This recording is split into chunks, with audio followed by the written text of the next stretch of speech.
Yo, it's your boy Ryan, Northwest Sports Fanatics, back at you with a new video. Today is Sunday, March 19th, 2023, with your boy Ryan and the Northwest Sports Fanatics. NASCAR Cup Series, Ambetter Health 400 live reactions with your boy Ryan and the Northwest Sports Fanatics. So we're going to be getting kickoff to countdown to command, 12, 13 minutes. Should be a good one. It's a little early. Had a long day yesterday, obviously with the Team USA victory. Trey Turner, pretty unbelievable. So we're gonna do this NASCAR race here at Atlanta Motor Speedway for the Ambetter Health 400. So we're gonna do this. We might cut it off just a little bit before it ends if it doesn't end before 4 p.m. because then we'll have to transition into the Cuba versus USA, which we're going to do right after this. So it's going to be a double dip. It'll be fun. And I'm looking forward to this particular race. We'll see what happens. One thing that I do know, when you get the short track racing, it's going to be bumper to bumper. Breaking news, William Byron, he's kind of good. 2 in a row. Can he go for 3 in a row? He won here last year, so around the same time. So that would be kind of crazy to get 3 wins in a row. It doesn't really happen that often in NASCAR as of late, or really in general, unless you're in like a superstar period with like Richard Petty or Jeff Gordon or Jimmy Johnson, something of that nature. But William Byron is definitely putting, kind of the doubters and the haters that maybe he's a little bit better than we thought. We got a little Joey Logano. We already know he got the pole, so he's going to be ending up, in winner's circle sooner than later. We already know that. Kyle Larson having to hold it down for my guy Napa know-how. Chase Elliott still injured. Skiing, snowboarding, shit happens. I guess Kyle is definitely getting closer and closer to that dub. Hey, RCR, Richard Childress Racing, Kyle Busch, looking good.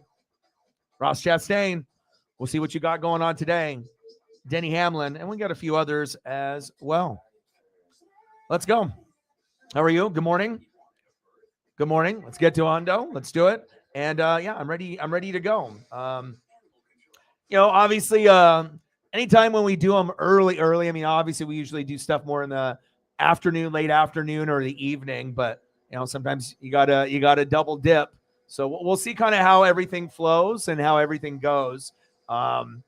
And like I said, this is supposed to end at 4, and then the Cuba Team USA, I think, begins at 4. So at some point, I'm going to have to cut off probably, and I already got the other thumb made or whatever. So it's just a matter of cutting one off, doing a new title, ending one, and then that way we can just start, the separate one for the Cuba Team USA and go that route. So going to be kind of a longer day. And normally when we have these long days where we do like 8-9 hours, I usually have like an hour or 2 in between. So that way I can kind of rest up, and then just kind of have things prepped. Because usually when you do prep, for some people it might be a couple minutes, but, usually for me it's like 30 minutes to an hour typically for each, thing. So it's not like, oh, hit record and, you're good to go. Like, I mean, there's some work that has to be done. But at least I tried to do, and I still have the Team USA photos up from last night. So I still got that. I made sure I didn't put those away. So I'd have to get probably some of the Cuba members, but not really that pressing an issue. I just want to make sure that we have a good race today, which I think it's going to be. And then Team USA, keep it moving. That Trey Turner, my goodness. And I went back and I saw the John Boy thing, the breakdown on Twitter. And then not only that, but just seeing the replays and then the interviews after, this was awesome.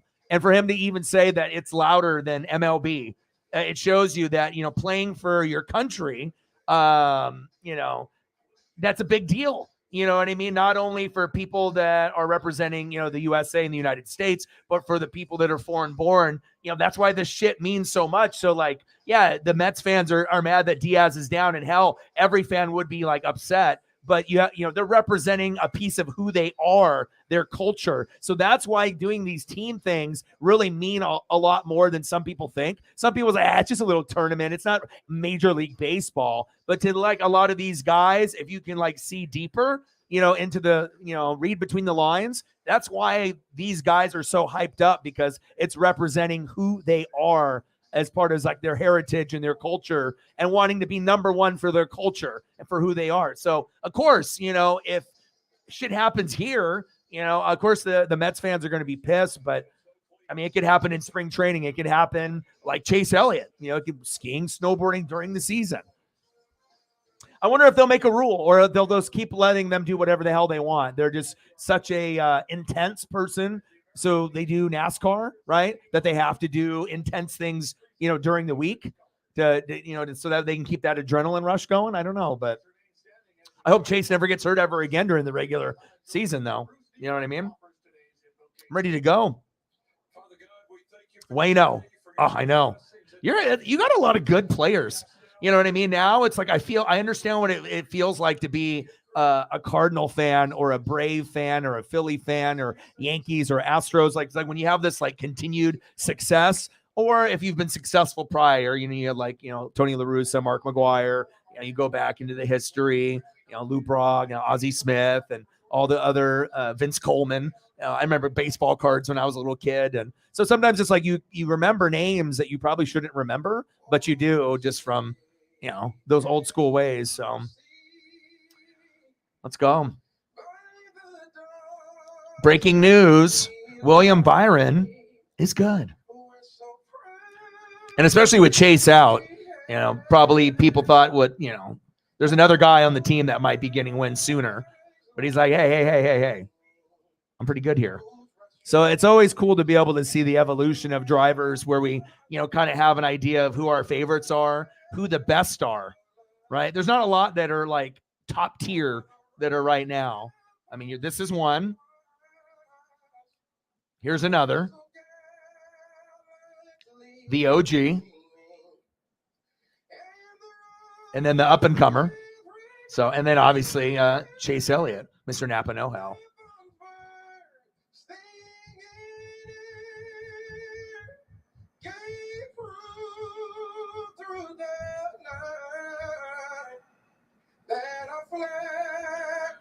Still there. Oh, say does that star-spangled banner yet wave for the land of the free and the home of the. And I appreciate that.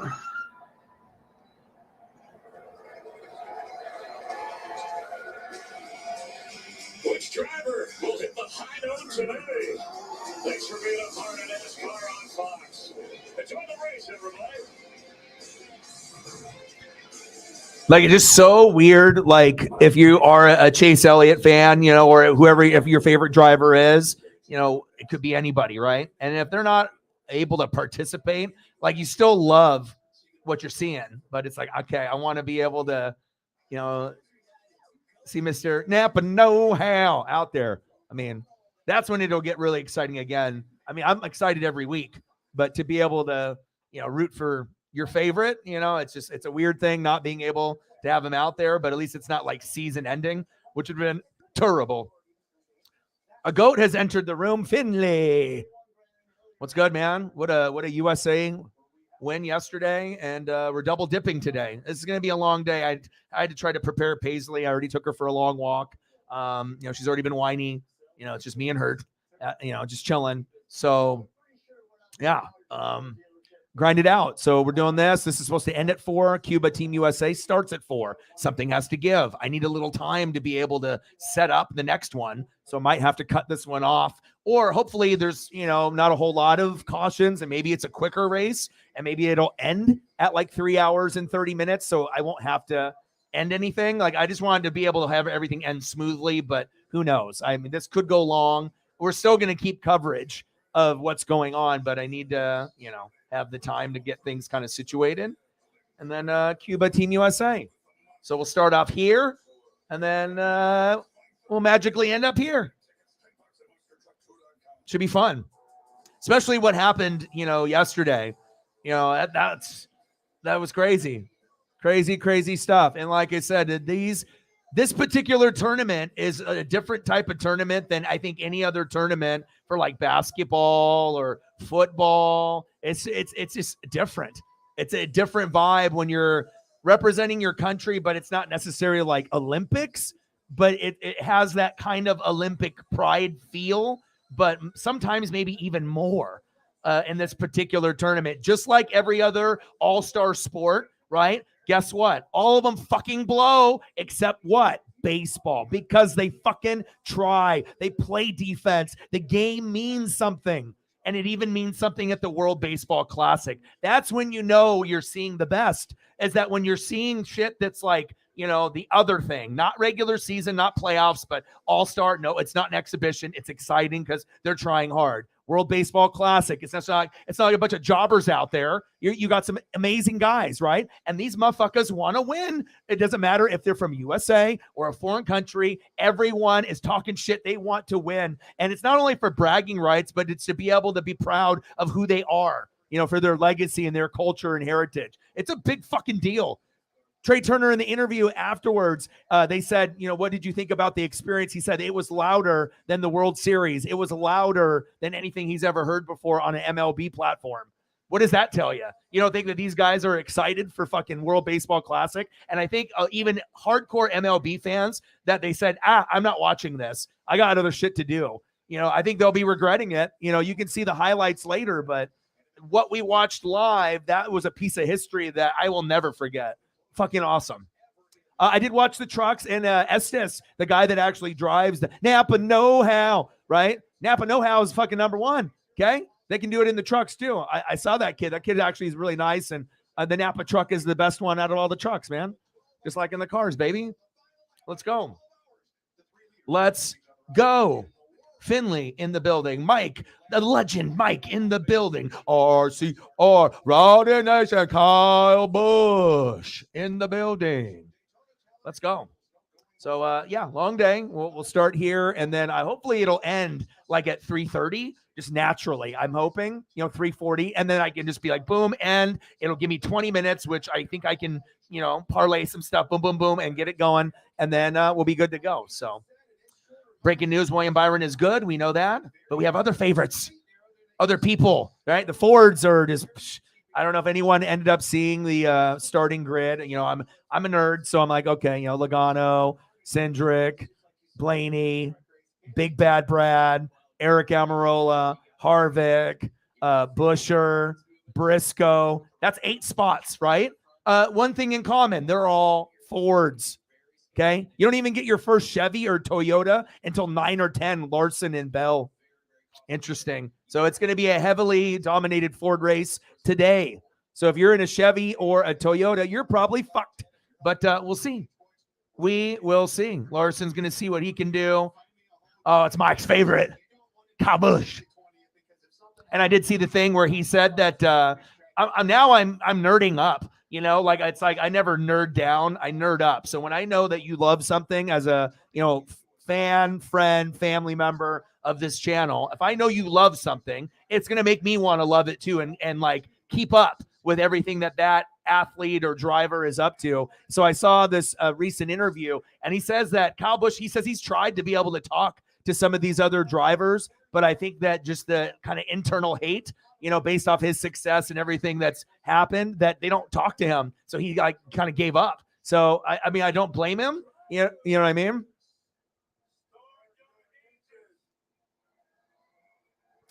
They said start your engines.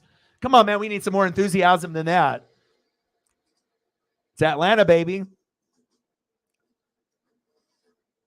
You either get the NASCAR vibe or you don't. And like I said, that's why, bucket list before I die, I got to go to as many as I can get to, period. Just the sound alone for me, and just the vibe, sound, vibe. And then I would probably have to kick back on my, no beer thing, and I'd probably have to indulge if I'm at NASCAR. It would be like almost, shameful for me not to at least have a little. Not a lot, but a little. Let's go, baby. Russ Chastain. Denny Hamlin. The best in the business, Chase Elliott. Napa know-how. You'll be back soon. No more snowboarding, though, bro. No more skiing. No more, X Games shit. I mean, I get it. It's like being a NASCAR driver, the adrenaline rush, and we're not just talking Twista albums. That was actually a fire song back in the day. But Chase Elliott, come on, man. You're like the face of NASCAR. If one of the top, right? Need you out there. It's like if we were going to be watching the NBA back in the day and then Jordan's just gone or Bird's gone or Magic's gone. It just would not feel, it doesn't feel right. It just feels incomplete. So you'll be back soon. And we'll see if Kyle Larson can get his first win before Chase comes back. So I know Kyle's probably thinking about that too. He's like, I got to get this win. And he's been good. He's been very good. But sometimes like second place good instead of first place good. And that can get frustrating. That can get frustrating. But we already know, I mean, that he's championship material. So I'm excited for today. This is it's gonna be a long day, but I think it's gonna be fun. Let's go.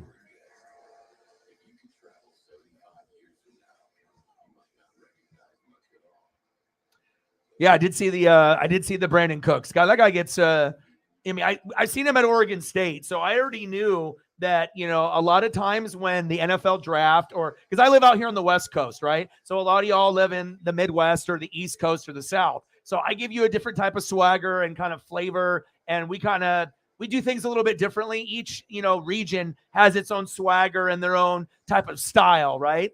But also it comes down to like, the athletes, the people, like what the environment is about. And yeah, Cooks was that special player, but a little undersized. And then after, we obviously know the big play and the big game, but like if you go earn a Super Bowl and if you get like kind of KO'd or if you get knocked out, a lot of concussion stuff and then injury prone. We know Cooks at a certain point, he could get 90 to 100 catches and, maybe 5 to 10 touchdowns. But now as he's getting older, it's like there's potential there, but there's also potential to get hurt. So, you got to, kind of go that route. So we'll see. And so if he's going to the Cowboys, so that maybe means that OBJ is not going to the Cowboys, right? Because if they thought that they could get OBJ, wouldn't you save your money for OBJ instead of trying to get it for Cooks? So maybe it's like, okay, we've given up, or we're not going to pay. We don't have the money to pay what he wants. So we just got to at least get something to give us more stability, like before he goes somewhere else. That's where these teams get a little desperate, because then they're like, okay, they got their first choice, second choice, third choice. But if you wait too long, you're like, oh, Brandon Cooks, he'll still be there. And then all of a sudden you look on your phone and he's like, oh shit. And then there's probably some team that's just like fucking pissed that like, oh, we should have acted quicker. So it doesn't have to be the top tier, because a lot of the top tier guys are signed or they're not available. So you have to start looking at like guys that are wide receiver, probably 15 to 30. And then those guys have the higher value. Oh, man, let's go. Row one, Austin Cindric and Joey Logano. Oh, baby. Let's go. Let's go, baby. Big Bad Brad and Ryan Blaney. It's cool to see Big Bad Brad towards the top in anything at this stage of his career. He's an OG. He's older, You don't expect him to win anymore. Harvick and Almirola. I can't wait till we go to NBC. No disrespect against Fox. I like their style. They got these little cartoon, like artistic, graphics, and I like Tony Stewart, but I'm more of a Dale Jr. guy, and the energy is just better, and the graphics and like the way that they do the camera angles. I think just everything overall to me that the NBC product, and normally Fox is fantastic with everything that they do, and maybe to them, it's good, but it could be better. And I think if they actually like heard that from fans, that the NBC broadcast, so it's not only who you have in the booth, right, but it's energy and having it be real and authentic, not forced, not like some a former driver, male or female, being like overly crazy and screaming, and it's like fake, like this fake enthusiasm, because that's even more annoying than no enthusiasm, because then you're just like, oh my God, like you're trying way too hard, and you're not being real. It's like it has to be someone that genuinely has that love and passion for what it is. And like a Gus Johnson, when you hear Gus do a game, he's got that enthusiasm, but he's genuinely excited about the big play, and it comes across that way, but there's just not a lot of people that have the talent, or the voice, to be able to, bring you in, and you hear the voice and it's like puts you in a trance, and you want to keep listening, and you just know you're going to hear something just like spectacular, and it's just going to come off as so raw and fiery and authentic, and then you keep listening. And that's why we listen to Jim Nantz and Romo, and we listen to Gus Johnson, and we're like, God damn, these guys are good. At least that's what I think, And I mean, the Dale Jr. broadcast, I don't know. It's like you'd have to maybe blend the two groups together to make like a super group. But I still think the NBC is quite a bit better. But I guess, they have their contracts, and I don't think the Fox one is terrible. I don't think it's terrible at all. I just think that one is slightly better. And, if they could improve that, then you're going to get more fans that are hardcore that are going to enjoy the Fox experience until we're like, oh, hell, this sucks. I got to wait till NBC to have fun, And I know some people are like that. Or you just say, fuck it, and just watch them all. Yeah, I mean, we're talking about a guy that, could put up top 10 numbers in his career. Like when he was healthy, he could put up, a double-digit touchdowns, or, get 90, 100, 105, 110 grabs. Like he had that skill set, but injuries and the concussion, when you have big things like happen to you in that instance, sometimes it's tough to recover too.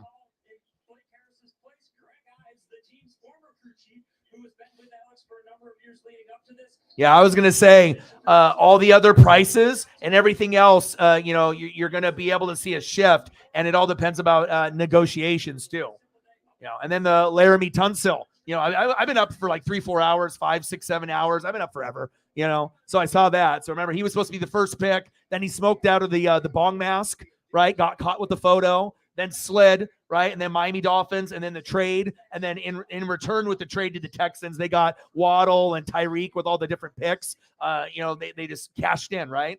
But then Tunsil was the highest paid, tackle. And then boom, negotiated it. He was his own agent, and negotiated. Now he's got the highest 3-year, $75 million, $50 million guaranteed.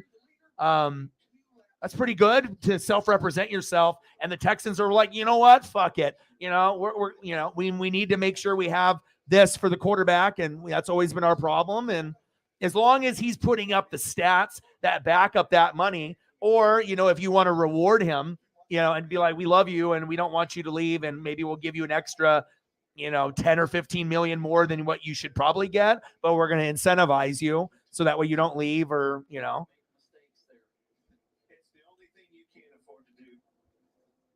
Yeah. He said Embiid for MVP. Too bad he won't get it, but he's always going to be in the top 4 every year. The only downside, you're a Sixer fan and an Eagle fan, and obviously I always keep it 100. I'm never going to be biased. The only thing about Embiid from the fans and the watchers across the globe, West Coast to East Coast, right, as far as U.S., or NBA fans, sometimes Embiid, takes plays off. Sometimes he gets tired. Well, guess what? The motherfucker is huge as hell, right? He's the best center in the league. You can't expect a guy playing so physical and, doing everything on offense and defense not to get tired. But with the fans, they're going to count that against him. So when you get guys like the Joker and a few other guys that might be slightly higher, one, vote higher or 2 votes higher, that's going to be with a one knock. But maybe when he gets his conditioning up more, maybe those people will stop saying that. But there is some truth to it, because if you actually do watch the games in the fourth quarter, and you don't have to watch every Sixer game, but if you watch enough of them, yeah, I mean, like I said, there has to be a give and take. You're going to put that on him, but I mean, look at his body size. That's what makes him so good, is that he's able to put up those numbers. But I mean, I guess those people are saying that if he was in better shape, he wouldn't get as tired. Instead of putting up X amount of numbers, let's say 30 and 15, he puts up 40 and 18. Okay, I understand. And then there's maybe no debate. Yes, he is the best player in the NBA at this time for this season. So maybe that's what it's going to, maybe a little motivation, if maybe he can get a little better shape. And because we already know his skill set, offense, defense, always can improve at the free throw line. Most entertaining center in the league, but he won't get the award this year, unfortunately. Yeah. On my Twitter, I actually saw for the very first time in probably 5 years a Allen Iverson Georgetown Hoyas highlight package. And obviously, if you're a fan of Sixers basketball, right, or Georgetown or AI, incredible. And sometimes I'll like stuff. I don't really retweet a lot of stuff that's just trying to do like NWSF. But I was like, it has a little music linked in the background. It gives you the shivers and like the chills, and like it like brought me back to that time period in the mid 90s. Boogity, boogity, boogity. Let's go racing, boys. Let's go. But the Iverson thing is sweet. So, David, if you have Twitter, I would recommend going to my Twitter there. It's probably like a 3-minute video of all of his highlights at Georgetown. Fucking incredible. The crossovers, the dunks, the threes, the body control, and just like how good Iverson was at Georgetown. It was It gives me chills because I don't really get that way, but Iverson was so unique. I only feel that way when I would watch like Jordan play or Kobe, like, certain players that have a certain style about them that's only them. And obviously Kobe mimicked the Jordan style, but Iverson, no one moved like him. No one has ever moved like him since him, and never, ever will anybody move like him ever afterwards. It's just, I don't know. When you watch basketball and you watch Iverson, it just was different. In a very cool, swaggerish way. Street ball kind of feel, but also not so much. It was like sometimes it felt playground and other times NBA. And that's what made it cool, I think, with Iverson. Trendsetter for sure. I mean, he was one of my favorites of all time. And my favorite jersey growing up as a kid was the red 96 Iverson champion jersey that I had in 8th grade. I had a Penny Hardaway, but the Iverson one by far, that was the rookie year red one. That was game over, dude. Game over. I mean, fantastic. That jersey to this day is still one that I would rock. Like, maybe a white sewn, rookie year, or the red. Incredible. All right, we're on lap 4. Logano, Cindric, Blaney, Big Bad Brad, Kevin Harvick. Let's go, baby.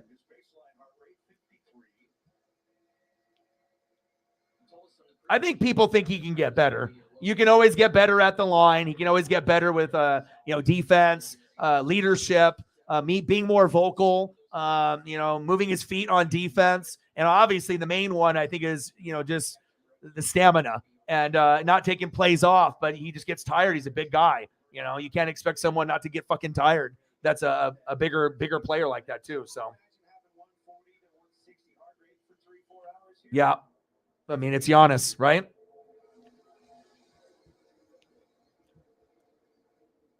You don't realize it though, like you said, Tony. When you're in that car and you're grinding and working. Oh, you're having a good day already. There we go. There we go. It's good, man. And like I said, Sundays for me, it's just nice to be able to have a routine, and I just really do enjoy this. And it's like I now I'm watching trucks. Not the whole race. Sometimes I don't have time, but and when Xfinity is on, I'm just trying to, I'm trying to tune in. I'm trying to learn more of the names, And I know Estes, obviously with the Napa trucks, the Napa truck always looks dope. Just cool that they have a driver that can actually get them to the winner's circle.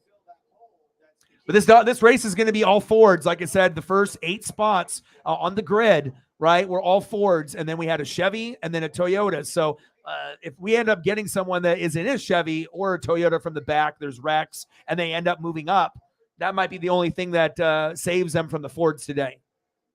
All right, we're 7 laps in. Restrictor style plate racing, but not a bigger track like Daytona, shorter. Definitely want to see what we're going to be getting within these first, 50 laps, 40 laps. Weather is good. We don't have to worry about any delays yet. So that's one thing that's kind of nice so far in this NASCAR season, that we haven't had a 2-hour wait or like rain delay, or we're in the race and then we got to wait 2-3 hours and then they do actually continue the race. I think last year we had one that was 8 or 9 hours. Like I started and then there was the huge delay and we just kept going. And then they started it up finally. And it was like some ridiculous shit, like 8 hours or something. William Byron currently in 9th. Will he go for the fucking three-peat? He won here last year. Same time, Atlanta. So, but also too, last year he won a couple and then was just not very good the rest of the year. So I'm not sure if we're going to get that same type of William Byron. I don't think so. Hope everyone has had a fantastic weekend so far. And Team USA, baby. Let's go. Oh, we got into the wall already. Uh-oh. Go, go, go, go, go, go, go. Caution. That's what I said. Uh-oh. Bubba. Bubba, the first one to wreck at the Atlanta race. He's like, hell. This is not a good look for me and the homies. Bubba's got the homies there tonight, too. Oh, my God. He just got loose. Bubba's like, you got to be kidding me. I'm the first one. They're already messaging him in the car. He's like, bro, dude. He's like, dude, you told me you were going to win the race in the pre-race. You told me. Bubba's like, dude, I know. Oh, shit. That sucks. Bro. Bubba. I did like the special that they had early on, when they're showing different heritage, different cultures embracing NASCAR. And it was just kind of dumb to think that you're not going to have African-American or black fans of a sport. That's like saying you don't think there's not any black fans or African-American fans of like hockey or other things, just because there might not be maybe a lot of representation that they can see initially, but sometimes you are born in it. Sometimes, you learn to become a fan, or, there's a reason why. But it's nice to be able to understand that NASCAR is for everybody, and it's just nice to be able to get everyone to be able to enjoy something. But I tell you what, right now with Bubba and the homies right now, he's like, bro, I'm winning this shit. I'm winning this in Atlanta. And then right into the wall. First one. It could have been anybody but him, but it was him. Not a good start for Bubba. It's okay, Bubba. I don't know if that knocked you out of the race. I don't think so. Some front end damage, though. Bubba. It's like, bro, you lied to me.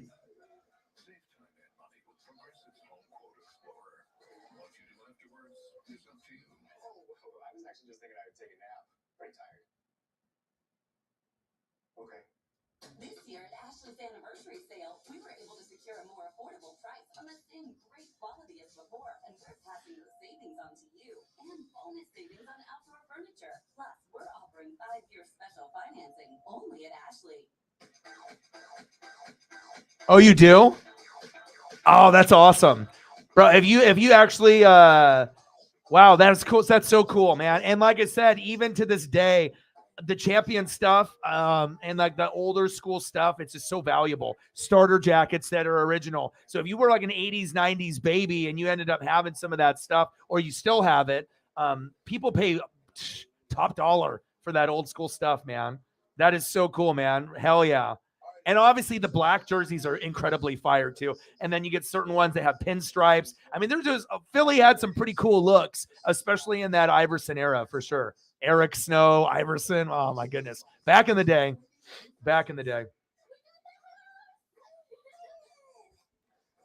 Yeah. Oh my gosh. Incredible. I did the game last night. I don't know if you were watching or stopped in, but I've been doing a few of them. I think this will be my 4th one. And I had a choice, to do a number of things. I was like, I could have did XFL. I could have did the Warriors and the Grizzlies, even though John Morant wasn't playing. I could have did March Madness, but I was just like, no, I just have this feeling that this is going to be like some incredible shit. And I mean, come on, if the USA is on and it means something to every single person, why wouldn't I, take advantage? And I'm really happy that my intuition was right, because I just had that was going to be the best event of the day. And it was. And he wasn't really doing that good for the whole game. And then, Trey being Trey, and showing people that he is one of the best all-around players, if not the best all-around player statistically. If you actually look at the numbers, I mean, there's not really anything that he does bad. Everything is elite on him. Offense, defense, OPS, the way he runs the bases, the way he slides and slides up. So effortless. I don't know. You don't see too many players. And for me and my dad, me being a Mariner fan with Griffey, but my dad's a big Dodger fan, so I kind of incorporate the Dodgers as like, my second team for my dad only. I wouldn't do any second team of anything unless I had a special reasoning for it, right? But after Trey, that hurt for Dodger fans. Like, now it's different. The Dodgers are not the same without, it's like you got Freddie Freeman. That's not the same, Like when they had Bellinger, I knew that Bellinger wasn't long-term going to be like what people thought. Sometimes you kind of see like certain potential guys. It's like when they had Yasiel Puig, I was like, ooh, Puig. But then you could tell the attitude, and you're like, he's going to cap out somewhere and probably not be on the Dodgers for that much longer. And, it didn't last much longer after that. All right, Bass Pro Shops. Mark Truex Jr. Love that car design. Going to pits. He said, I'm taking 2, baby. Monster Energy. Let's go. Before anyone was on track, the hood louvers that exit air. There were the point standings after Phoenix, after the penalties. Let's do it. Let's get to 100 and donuts. We can do it. Chase Elliott sidelined with injury, dropped, and the crew chiefs were suspended for 4 races for modifying the louvers. Yeah. Yeah, and I think, the one that probably will hurt more is Justin Turner. If you're a real Dodger fan or baseball fan, Bellinger was so streaky. You can get a belly bomb, but it wasn't like early in his career. It's just kind of, fizzled out, and injuries and maybe confidence. And it just, but Justin Turner was always a guy that, was a fan favorite, offense, defense, clutch hitting. And normally when healthy was a little bit more consistent than a Bellinger as of late. So that one, it doesn't feel good either. So it's like, I think the Dodger fans, in general are going to be confident every year because they're the Dodgers. It's like if you're the Dodgers or the Yankees, it's like you already feel that, hey, if we just be us, we're going to make it at least to the AL or NL, DS or CS. And then let's say, fuck it, let's see what happens, right? They have like championship. We got to win it all. But I mean, some of the movement with these guys, that gives opportunities for other guys to step up. But that's a lot of talent that just like buy like a third of the lineup. And that's like good pieces, not like garbage where you're like good riddance. Like, I don't care. You go somewhere else and suck. No, it's like you miss them. You're like, no, I want you back. But, that's the way it happens. But, and then we got some new pieces on the Mariners. So we're excited. Mariners are on the up and up now, finally. Feels good. Yeah, but you have to understand, and I don't think most people understand, like the Mets fans, and I think a lot of people don't get it. Like the WBC is bigger than what people think because it's about playing for who you are and your culture and your heritage and representing you. And that's why these people are, and like even Trey Turner in their interview, I said it earlier, he said it was louder in that game last night than in the World Series and in any MLB game he's experienced. So these players are excited. If you look at the emotion, it's not just like, oh, I'm winning the gold or first place. No, it's like winning for who you are, what you stand for, and like, representing your heritage and your culture against other people that really pride themselves on their heritage and their culture, where it means fucking everything. Like, they're gonna die for their heritage or their culture to be able to represent, who they are, and they don't have to be braggy about it. It's just, hey, everyone is different. Everyone is so cool in their own right, but it's, that pride factor that, everyone is so talented, but if you can end up winning, that means something, bragging rights and, showing how much, passion and energy. And the shitty thing is USA's pitching is fucking goddamn terrible. So if we end up winning the championship again, this one means more because it's post-COVID. It's like post-zombie apocalyptic circumstances where everyone's fucking sick and dying and shit, and we were fucking on lockdown. So I think everything that we have in sports and wrestling and racing, everything post-COVID, it's a different vibe. You know what I mean? It was something that we didn't really ever experience, and now we have to kind of like start over and move forward and make new memories. And I think each one, sometimes they become bigger than people think. That was a fucking important night for me, man. Like, I'm really happy that shit happened. I will remember that Grand Slam the rest of my life. I mean, that'll be something that I'll remember even over MLB games. That says something. Joey leading all 16 laps up front. What's new? Oh, bro, you have no idea. I mean, I'm not sure if you've watched his whole career or just from afar, but if you haven't really watched a lot of him, game in, game out, prepare to be amazed because, he'll turn into, he's already the best player on the team.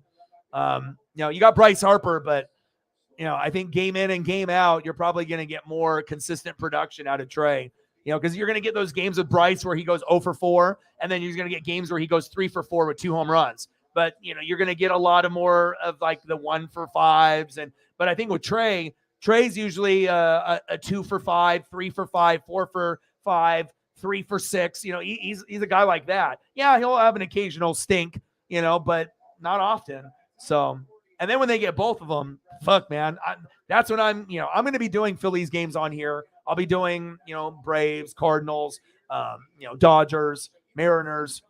It just depends on, what matchups are on. Primarily, I'm focusing on Mariners and Dodgers and whoever they play. But, hey, if other matchups are good and, I don't feel uncomfortable as long as I've watched and I know and I can learn as I go. But I already have a pretty good feel and gauge, I feel, as we're going into this regular season. Ty Gibbs, Christopher Bell.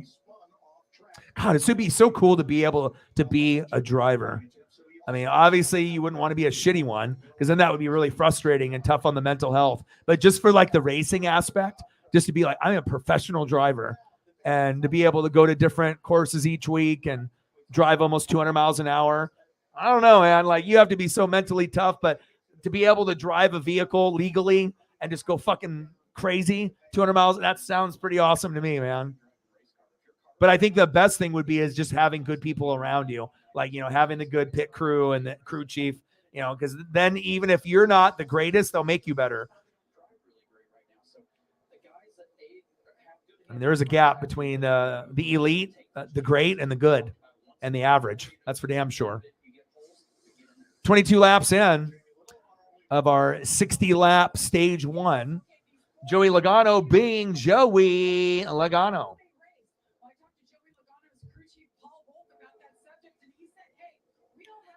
Mike with the 1969 dono for Isabella. Thank you, man. Appreciate you.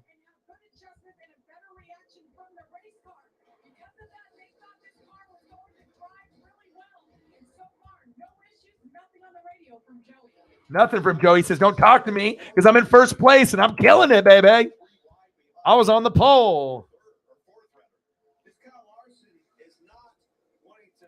$19.69. Yeah, baby. Appreciate you. Thank you, man. Very, very much for Isabella.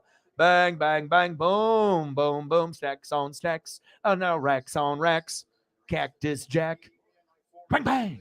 Thank you so much. Appreciate you. Yes, much appreciated. Let's go. Anything additional you want me to pull up at any time? Alabama gang, Red Farmer, anything you want, you let me know.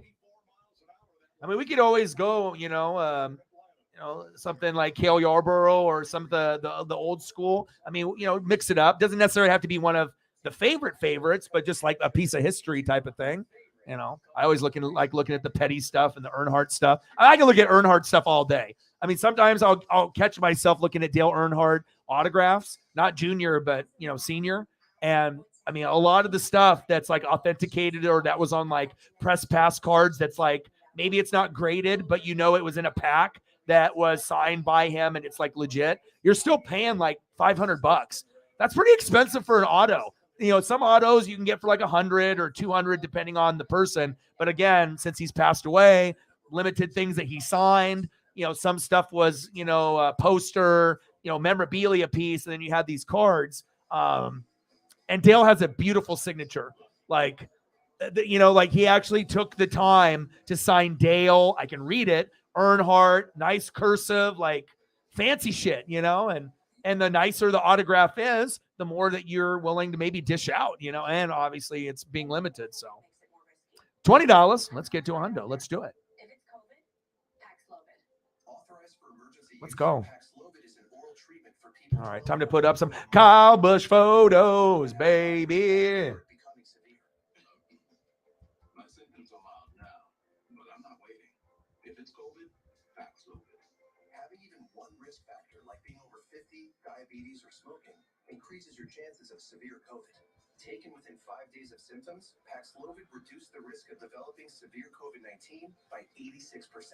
Paxlovid may strengthen or weaken other medicines. Taking it with certain medicines may cause life-threatening side effects or affect how Paxlovid works. So it's critical to tell your doctor about all medicines you take, including herbal supplements, because lab tests or changing the dose of your medicines. Oh, I hear Paisley. She's woofing. If you have any serious illness, look at this autograph right here. This is beautiful. Like, you know, for me, if I'm buying a Kyle Busch card and I got a card in a pack and I got this, I'd be fucking excited. Like, you can tell he cares. You know what I mean? Like, if someone actually takes the time to do something like that, and you know, for autograph seekers, you know, you just don't want, you know, like LeBron James early in his career would just do like LJ23. And sometimes, I mean, if that, because they, you know, you have to consistently sign the same way. But I mean, come on, dude. For autograph people, if you would have put the time and put LeBron James or King James and then, you know, hashtag 23, that would mean a lot more. You know, it just looks more presentable and whatnot. But you know, not everyone can have an auto like Kyle Busch. Looking good, man. He said the next person. Okay. Let's do that.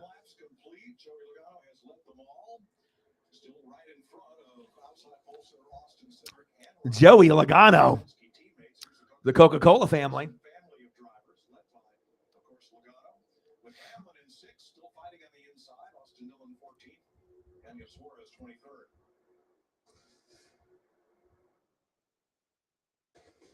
Wallace, the only car laps down.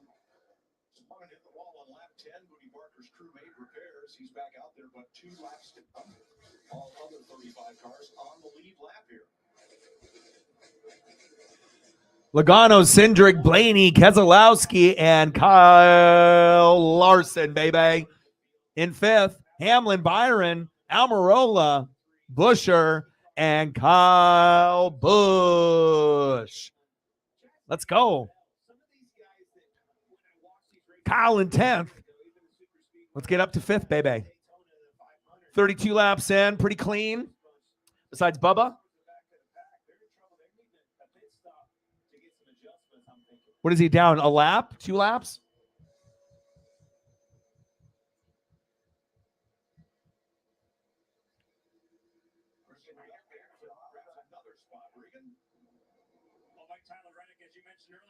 Not feeling very good right now, and a little bit of struggle inside that race car with the handling, but complaining about a very tight race car, especially up top, as you see it sliding back in the pack some right now. And John Hunter Nemechek, who is the driver on standby for him, he is standing on. So that's really the only thing so far, but we'll get more. We already know it's early. It is early, baby. Let's go. Hi, Paisley. Are you done woofing?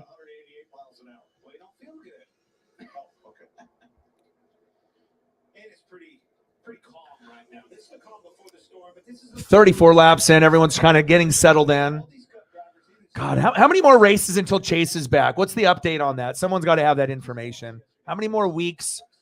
You know, and what's the evaluation process? You know, I'm not one of Chase Elliott's personal friends, so it's like I can't call him up and be like, "Oh, hey, how's the rehab going? Like, what are we looking at?" Not part of the crash in the beginning.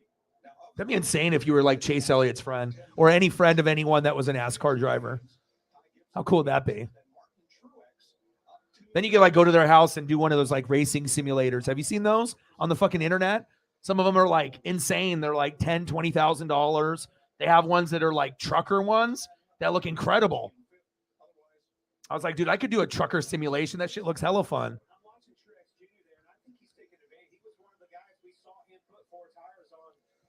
And like all the screens around you, you have like one that's like your window. And so it's like you have like almost like TVs wrapped all around you. So it actually makes you feel like you are in like, you know, the cockpit or you're in there in the truck. And they make all the graphics and the way that everything moves. Very arcade. Cool, man. I'd love to do that. That'd probably be addicting. You'd just be sitting there racing and driving around forever. Damn, Joey still balling up front. He picks that low line when he gets a run and finds that hole and gets himself up there again. Well, Tony, you're spot on, but one of the other guys, and you're not Cuba? gonna hear this, your car, 14, Chase Briscoe. Cuba versus USA. Not happy with his car. Something's going on with the 14. Moving to the back. Lost 19 spots in just the last few laps.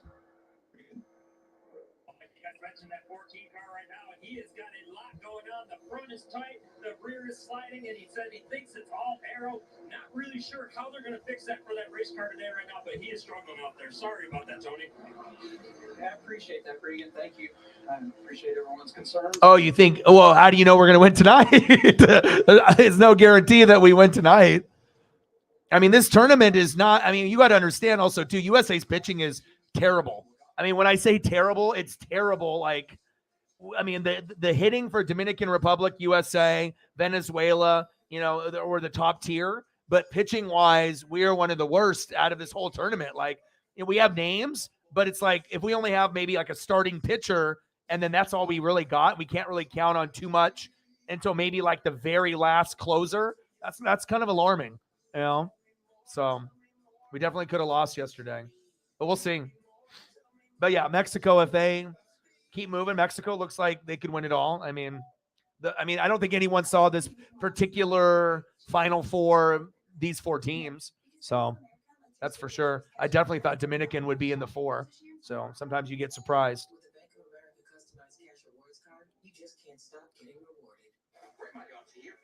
All right, I'm going to get some photos for Mike. Oh, yeah. He said, wait for someone else. I'm just going to do some photos for you, brother. And then we can do some more for someone else if need be.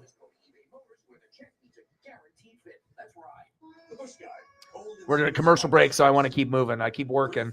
I don't like to just to sit. Drink and shelter. Hello, I'm Sarah McLaughlin. For just dollars a day, you can help helpless animals find shelter. Wrong shelter, Sarah. Also, that's a wolf. Head for the mountains. Bush light. G7, managing your diabetes just got easier. So, what's your glucose number right now? Good thing you don't need a finger stick. How's all that food affect your glucose? Oh, the answer's on your phone. What if you're heading low at night? Wow, it can alert you. Let's go, baby. Manage your diabetes with confidence with Dexcom G7. You know what really sucks? I want to do XFL games. You know, it's like I almost now am at a point, you know, it's tough to decide on like what event to do because there's so many things going on. But every time the XFL is on, there's something else. You know, NBA All-Star Game or NASCAR or, you know, World Baseball Classic, March Madness. It just seems like there's always something that's slightly better, you know, to watch. But, you know, as we get closer to like the playoff, yeah, I'll definitely try to pick that up and, you know, unless there's time to be able to do a game, but it just seems like every time I consider doing it, there's just always something that's going to be better, at least at the moment. But yeah, they look good. Pet prescriptions delivered to your door. Chewy. I mean, I'm still keeping up with everything. I might have not watched the game. I do record as much as I can on the DVR, and if I'm not watching the full thing, you know, most of it, or trying to keep up as much as I can with what we have going on. So that way I'm still kind of in the loop, but obviously with the XFL not being as good as some of these other events, I feel like I need a little bit of brushing up, to get caught up on everything. But I always look at the standings every few days, of everything that I'm covering in sports and wrestling, and just to kind of see where we're at, like what the upcoming events are and what records are, so I kind of have a gauge. Damn, everyone passing Kyle. Boo.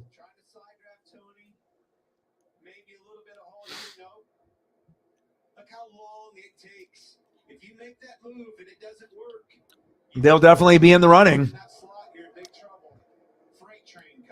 A lot of the top tier big schools, they're out or they're not as good as they used to be. So there's going to be room for someone new possibly to take the crown.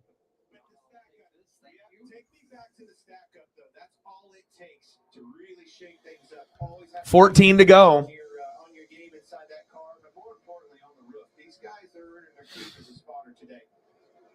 So Larson is now back up to ninth, but he's still on the bottom now. He's going backwards again, and a lot of this is low. He's going backwards, damn it. Well, like I said, the Chevys and the Toyotas weren't very good, so it was all Fords in the first 8 spots.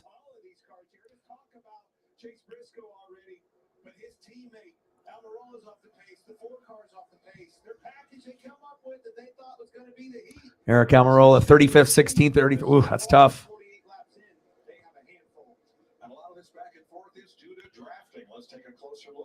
Logano, Cindric, Blaney, Keselowski, Hamlin in your top 5.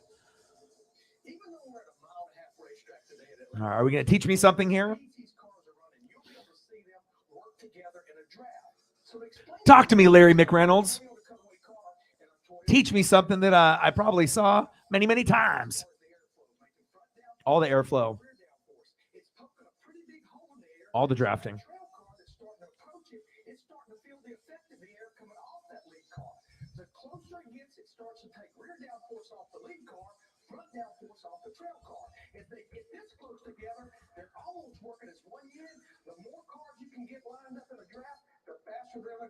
And Mike, one thing about that lead car, the reason it's pumping such a big hole in there is that big old 7-inch tall rear spoiler. Tell him, Larry. The top 5 drivers in this race have. Tell him, Larry McReynolds. I like Larry McReynolds' voice. Like sometimes when you hear that Southern drawl, I love it, man. Like, I watch like Swamp People, and I'm addicted to that show. I've watched it for like 10 plus years, however many years it's been on.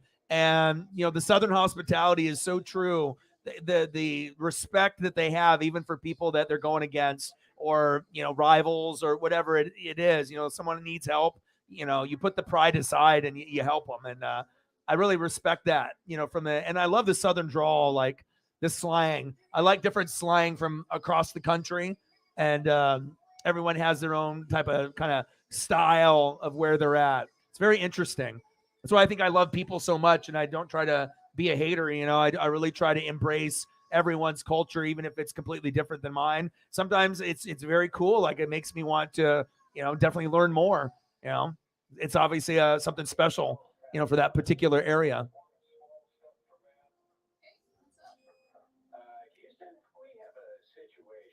Nine to go. Let's go, baby. Yeah, I do. Like I said, because like I said, with COVID, no fans. At this point, though, I will say that I do enjoy it more, but I also want to say that the defense is non-existent, and it definitely is taking away a little bit from the game. That, like, people can still enjoy it that are hardcore NBA fans, but it's not the same excitement as NFL. And it's not even close to the NFL excitement. So, I mean, like, you can still enjoy it, but it's not on the same level. You know what I mean? Like, I feel, for me, I get more excited about NASCAR and baseball than I do with the NBA. But I know as it goes to the playoffs, the excitement will get magnified because it means more. And when anything means more, regardless of, wrestling or sports, you're more interested because there's something on the line. There could be a chance for someone to win something meaningful, a title or championship, whatever, right? So, but I still feel the lack of defense is crushing the game, and it's just sickening, man. Like, that's why when you hear people complain from the older eras, it's like you don't see it. And we were scoring more back then. The defense was better, and we were scoring more. And then, it's like we could end up getting 170, 180 points. You ain't going to get that now, And these guys don't even fucking play defense, and they can't even get close to that. So what does that tell you?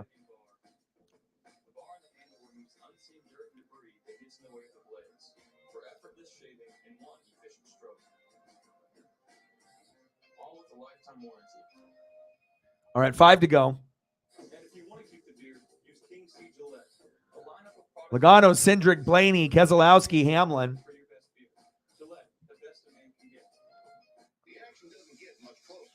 Roanes Elias versus Adam Wainwright. Wayno. I need to see the lineups, though. They haven't released them yet, I don't think. Release the lineups. This is our new Fox Race tracker up at the top, and I'd like to hear what the keyboard warriors think. This shows you the progress of the race in bar graph form as it goes along. It's going to morph over underneath. They said the nerds like us that are actually watching the race, what do we think? I'll tell you what we think. Your shit isn't good as fucking NBC. That's real. If they want to be able to really know, it's like mimic more of what NBC is doing. But there's also things that they can't because they don't got Dale Jr. and they don't got certain people over there. You got it. It's like tonality of voice. You got to be able to have a certain type of unique like aura or vibe or voice to whatever you're doing, no matter, what you're watching here or, any program. A lot of it is, the voices that are associated to whatever favorite programs that you're watching. It can't just be anybody.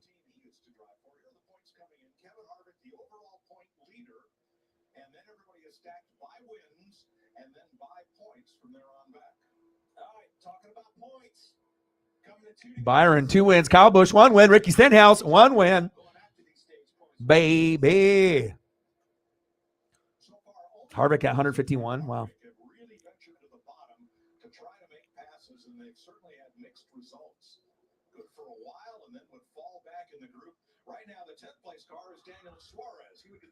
Oh, Daniel Suarez.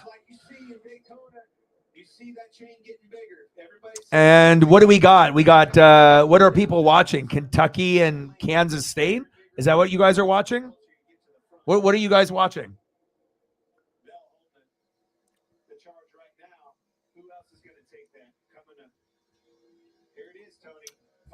I can pull stuff up on the screen, but what is it? Eastern Washington, Oklahoma State, Kentucky, Kansas State? Is that what it is?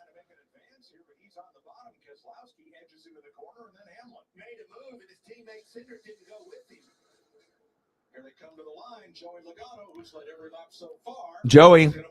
Stage 1 by Joey Logano. Damn, he's been leading every lap. All 60? He's like, oh, I got the pole and I'm not fucking backing down. Oh.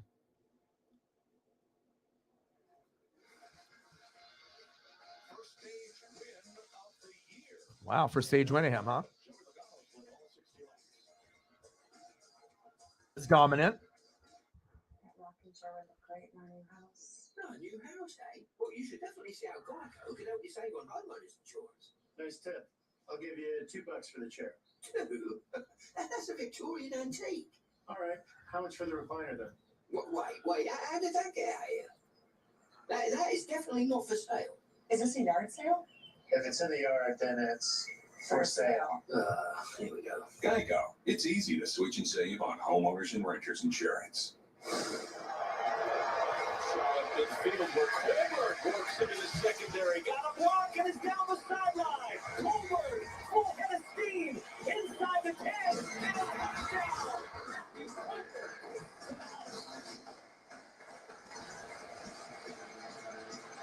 41-40 Iowa against Georgia. That's the Caitlin Clark team, isn't it?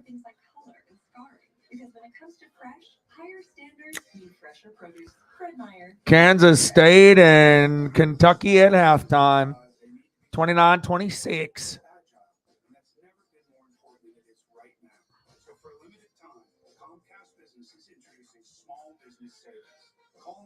And what's up? Michigan State, Marquette, St. Mary's, Yukon, Creighton, and Baylor.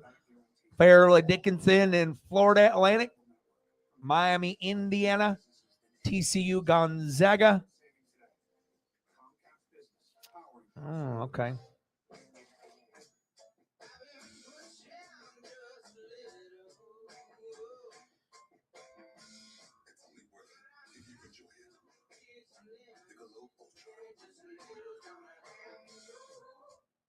It's a Spirit Mountain Casino, and you can rule the road in a new Ford F-150. Drawings are every Thursday for $5,000. There's a grand prize giveaway on March 23rd. Only at Spirit Mountain Casino. Why play anywhere else? When your door is always open, so is the fridge. At Fred Meyer, however you shop, in-store, pickup, or delivery, you get the same great prices, deals, and rewards. That's a win-win-win. Fred Meyer, fresh for everyone. Columbia Bank and Umpqua Bank, together for better. This is the football you live for, the real deal. Official start of USFL, huh? Well, it's not going to do very good. You know, I mean, we'll see. Maybe it will do okay. At that point, XFL, I think, is over. So maybe they're just going to try to take that audience and just go off that audience then. So, I mean, some people will watch. I mean, hell, we probably will at some point. Logano, Cindric, Keselowski, Blaney, Hamlin with your top point totals. 63 laps in of the 260.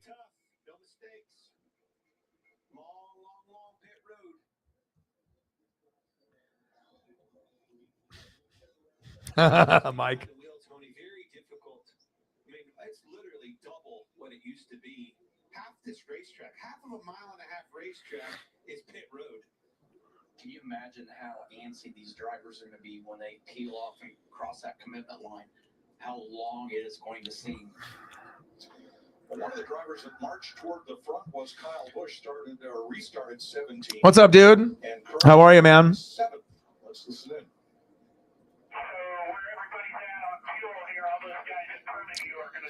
What's good? Little March Madness, little NASCAR, Team USA on after. So, yeah, just going to be a long day. So we'll just see if this race hopefully ends before 4 and then going into Cuba versus USA after. So lots of stuff going on. And then March Madness all day, obviously, too. So it'll be, plenty of things to be able to keep up on for sure.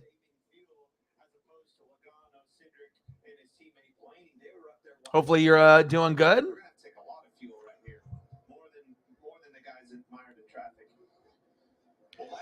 Third coffee, brah. Yeah. Hey, sometimes that happens. Caught up on TV shows. Yeah, I was actually doing that last night and this morning too. Yeah, and then I just on the side, I restarted watching Game of Thrones from the very beginning. As I watched it, as it was going live, as it went throughout the whole part of the show, but I've never went back to rewatch it from the beginning. And I did it with True Blood, and then I finished it. And the ironic thing is after I finished True Blood, then they started putting it on like TNT, but it's like a censored version, which is not as good. If you're going to watch True Blood, you have to watch the HBO version with the blood and the fucking gore, or it's not True Blood. So that's the whole point. But it's still, kind of cool to see them have it on cable TV. But I already finished that, and I'm like, all right, I'm going to go do that. And I mean, I've gone through Dexter a couple times, but I wouldn't mind doing Dexter, and I haven't seen any of the new Dexter, so I probably need to do that first before I watch Dexter from the very beginning. But, there's a few iconic shows that I, definitely wouldn't mind rewatching again.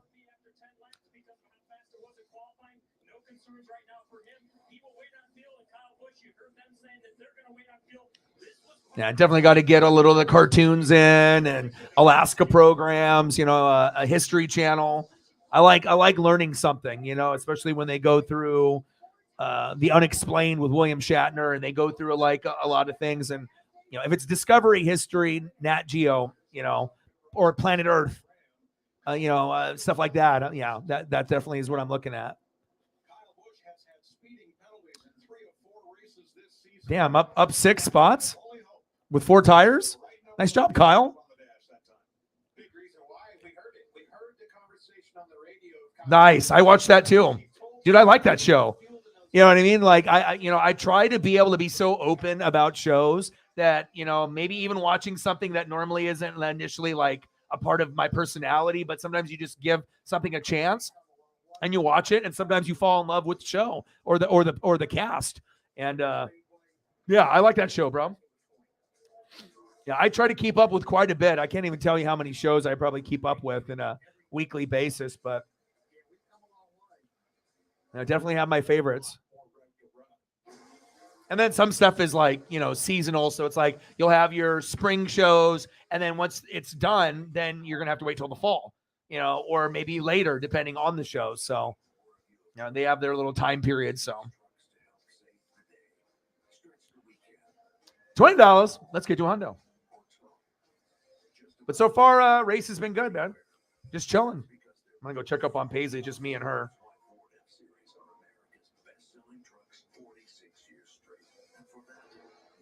$2.34 for Mike. He said, for my grandchildren, my youngest.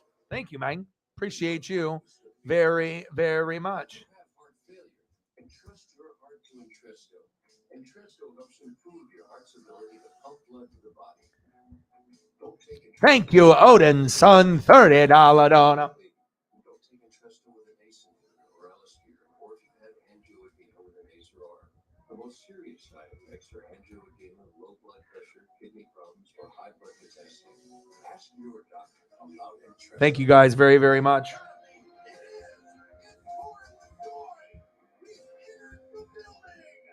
Appreciate it very, very much. Things have been stressful.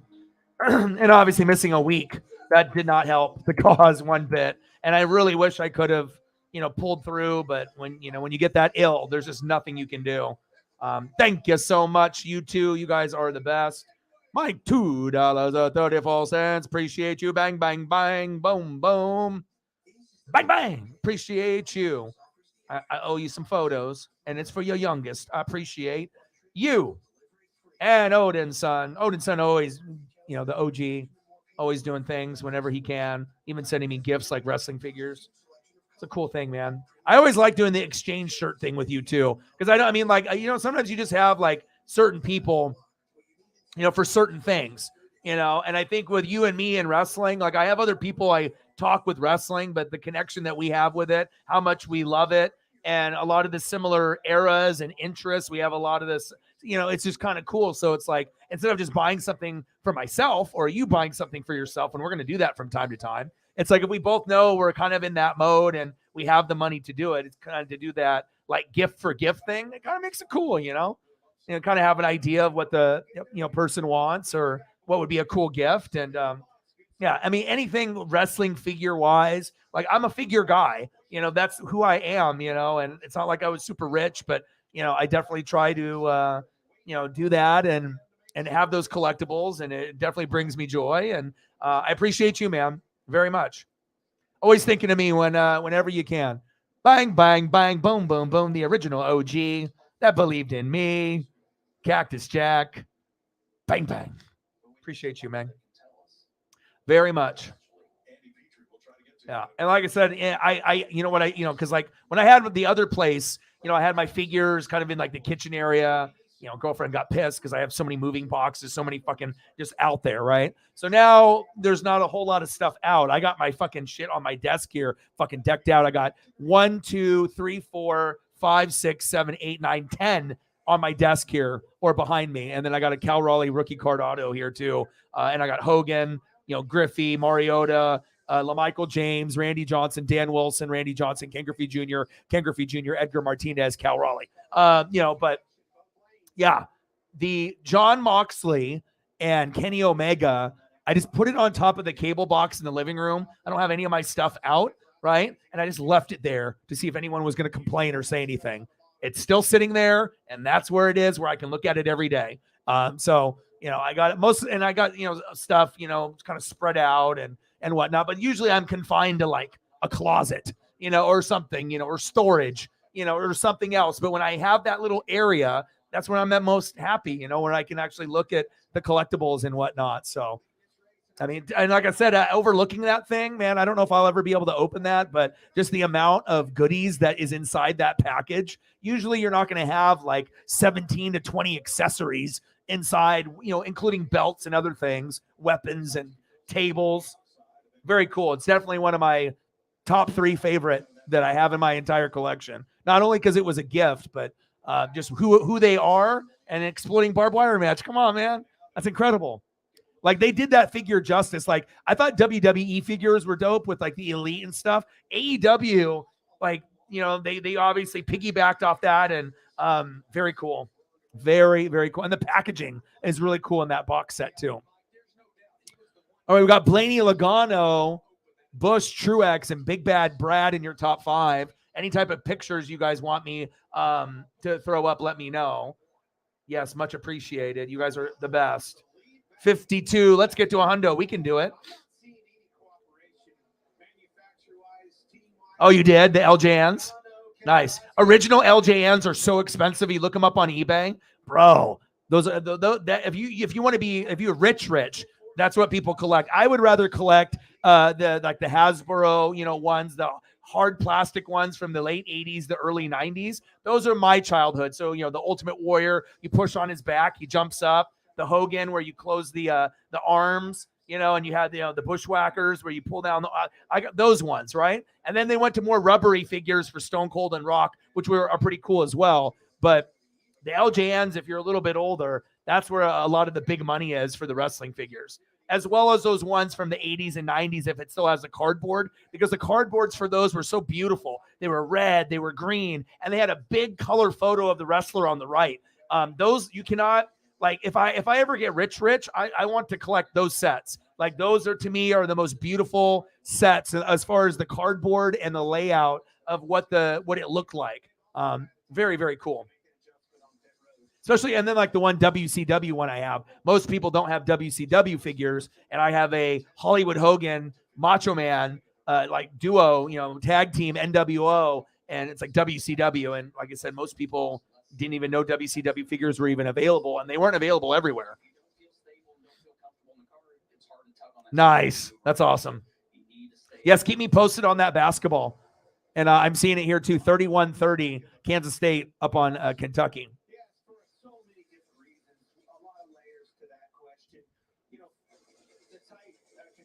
All right, we're 74 laps in.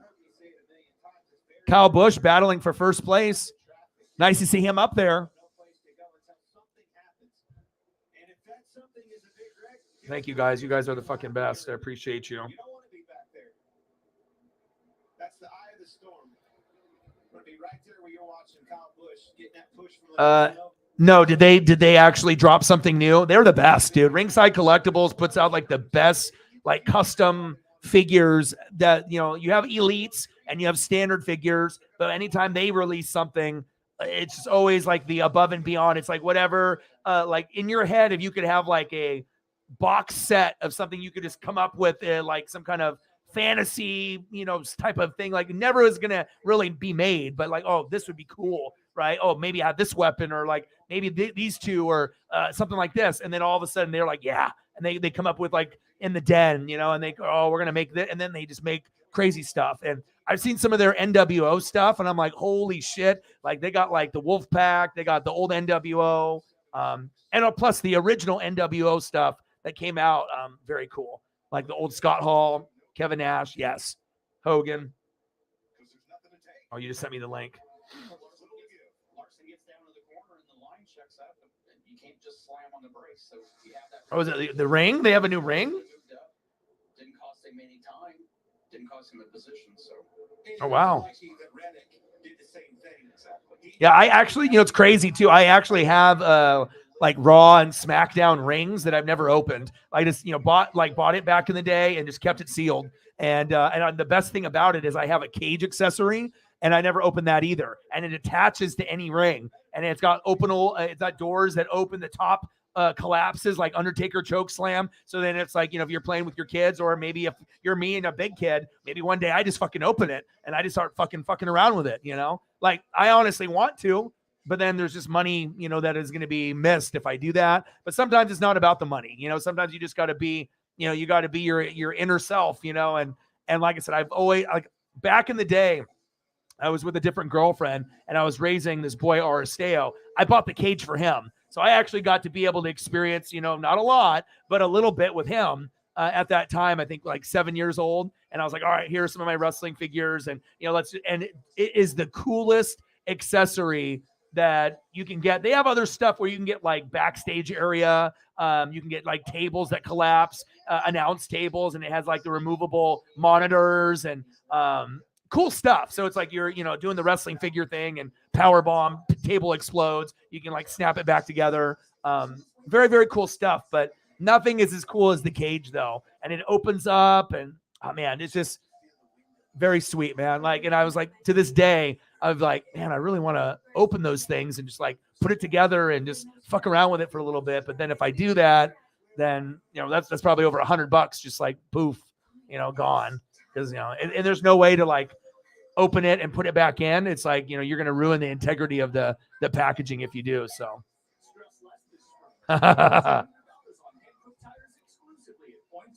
No, I did not see that. It's a Spirit Mountain Casino, and you can rule the road in a new Ford F-150. Drawings are every Thursday for up to $5,000. Yeah, I need to get a Young Bucks duo figure. That's probably the next thing that I need to get because I don't own it yet. So that's next up on I think the list. Just a really cool. I don't know how many versions of the Young Bucks. I haven't looked it up, but I probably would have to look to see it all the the different duo sets of the Young. Probably ones with them doing the pose. That would be kind of cool. And then and obviously them just being able to be maneuvered. So. Columbia Bank and Umpqua Bank together for better.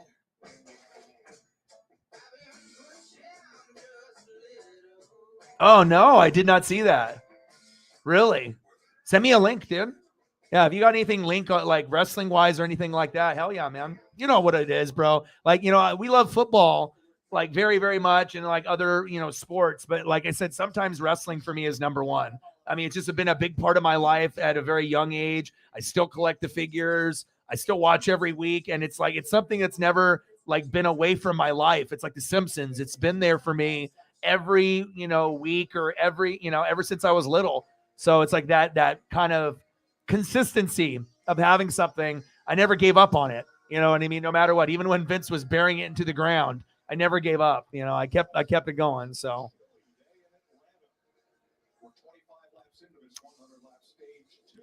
All right, 25 laps in and stage 2 of the 100, 85 laps in of 260. Joey's just being Joey right now.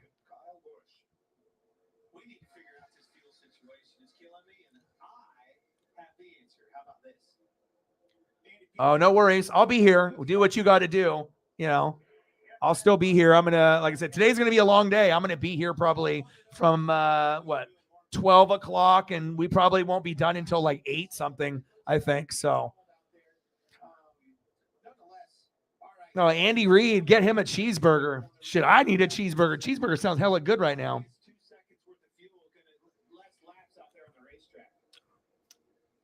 But I actually had a burger.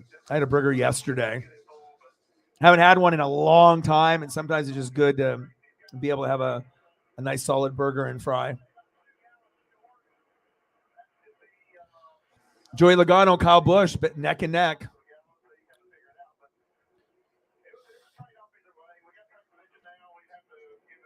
Lenovo 8.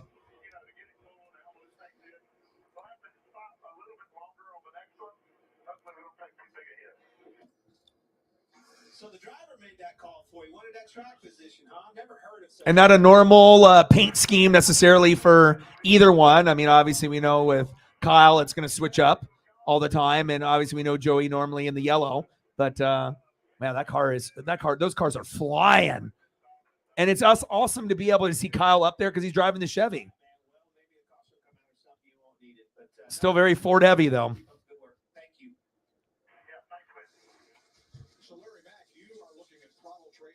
Yeah. Oh wow. I don't know. Red beard. What's Kyle Busch's throttle trace look like right behind him, and how much fuel might he be saving by being in second? Yeah, I mean, Joey Logano, his throttle is flatlined at 100%. Has been every time he has been outside. Oh, the mouth moves and everything. He's rolling out So, to about 40%. dude, that's so cool, dude. About 60% 3 and That would be a sweet collectible to like have. Like if you were able to buy that and like have the mount, you know what I mean? And like the control, and you'd be able to like own that. Dude, that would be an incredible, like, I don't know how much you would have to pay to get something like that. Like, what is something like that worth?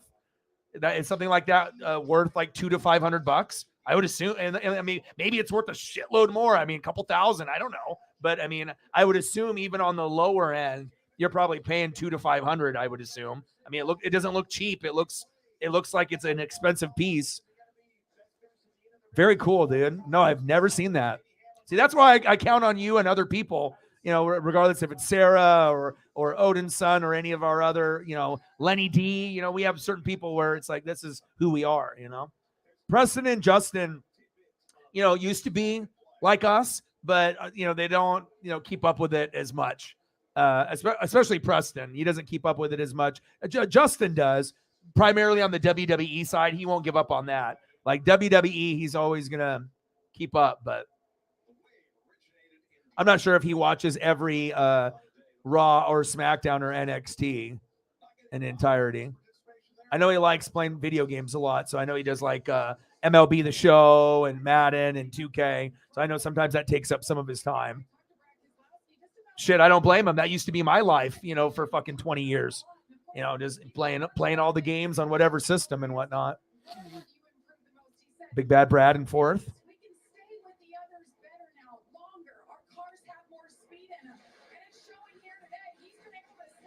Yeah, Kyle's doing great. I know you were doing the basketball thing, but yeah, he was in first for a second, and then you know, kind of, you know, jockeying for position, but it's been pretty much Joey there at the top. Those two are very fast.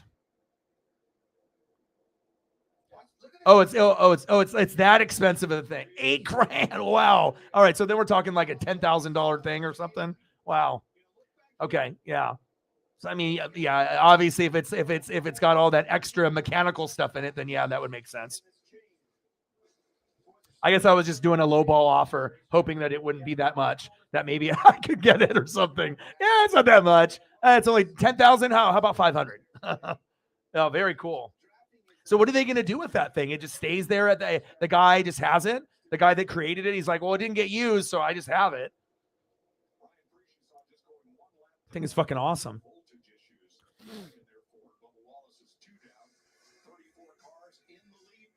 That Joey Logano fan is happy.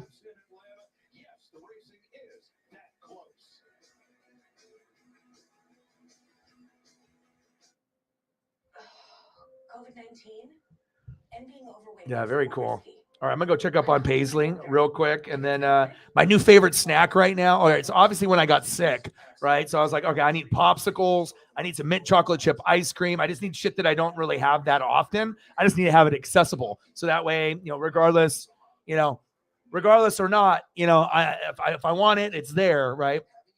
But getting Ritz crackers and getting like the smooth Jif, right? And then just jamming in the peanut butter and obviously you can buy, you know, like a pre-made, but it's not the same because you can put more peanut butter when I do it. And, you know, it's like sometimes you get tired of eating chips and other fucking snacks. And obviously you can switch it up and do like the veggie tray and the fruit. But I'm really on the Ritz and the peanut butter thing because, you know, you can get saltine crackers after I was like, you know, had the sickness, the stomach bug. But I was like, I'm not going to go that route. Give me the crackers. Give me the unlimited, you know, giant peanut butter. It's good. And like I said, and I normally don't eat that. You know, that type of snack for me is like once every couple months. So when I have it again, it's something I'll definitely want to, you know, partake. I'm not going to just eat like one. It's like Pringles, you know. It's like you're not going to be able to eat just one of those. So I'm going to go grab that. I'm craving it right now. So. Ask your doctor or pharmacist if Oh, good. is right for you. Oh, good. That's good to hear. It's a good day, and especially a good day when Kyle's up at the front. All right, so let me check up on my pup here real quick. We'll look at a legend for the time being. One legend from another legend to another legend, and then let me go get some snacks here real quick, and then I'll be back in a second. Luckily, Bank of America lets Dad switch his choice cashback category, so he earns more on gas. With the Bank of America customized cash rewards card, you just can't stop getting rewarded. Baseball's best are showing up on Fox. This is what MVPs are VIPs. And what aces always come in pairs. Saturday means it's showtime for Shohei and meal time for Manny. All the swag, all the sauce, and all the swag. The biggest game on the best day of the week. Fox Saturday Baseball returns April 1st. Crystal Dirt coming up April 9th, one of those tentpole events on Fox. Talladega, April 23rd. And Stock Car Racing's longest night, the Coca-Cola 600 in Charlotte, May 28th. I know which one of our guest analysts got to pick first this year. Smoke, going to join us for all three of those. I'm excited, man. I'm excited to go to Bristol. I really want to be in a car there, but I'm excited to watch this race and be in the booth with you guys. Glad to have you. And tickets are available for the upcoming Bristol Dirt Race on April 9th. Go to bristolmotorspeedway.com and get yours. Challenges these teams, that dirt race. One-off race like that, always a surprise. You know, last year was just wow factor galore, left and right everywhere you looked. And I know it's not everybody's cup of tea, but I'm telling you, much like a rule change does with this Cup Series, every time you change the game, so to speak, it really shows. All right, I'm back. I think that dirt race at Bristol does just that. Watching Brad Keselowski and All right. Creamy Jif. Some people like the crunchy peanut butter. I don't have a problem with it, but I just like the smooth peanut butter better. And then you get the Ritz cracker. Put in a crazy amount of peanut butter in there. Shouldn't even be legal. Okay. And then you got to get the other Ritz cracker. Boom, shakalaka. Delicious. Sunday drive at 185 miles an hour. Corey LaJoy on the left, Christopher Bell on the right. That's good. The wheels so far. These cars are handling well. Again, just single file line right now. Ross Chastain. 44 laps. And of the 100 in stage 2. Joey being Joey, Kyle right on his ass. But it also shows the difference from what we saw yesterday with these guys. Their hands moving around a lot more. The cars bounced around. Their heads bounced around. Much calmer today. Ty Gibbs reached over and put his drink straw back in his mouth. That's exactly what he did. You saw him reach over, grab that straw. It's a good snack. I mean, you know, especially if you've been doing like the chips thing, sometimes you get burnt out, you know, on certain things. You know, it's like I like to be able to switch it up a little bit. But it's like you got to be able to find something that like is for flavor, you know, for your taste buds that you're like, okay, like I'm not settling. This is what I want. Insane.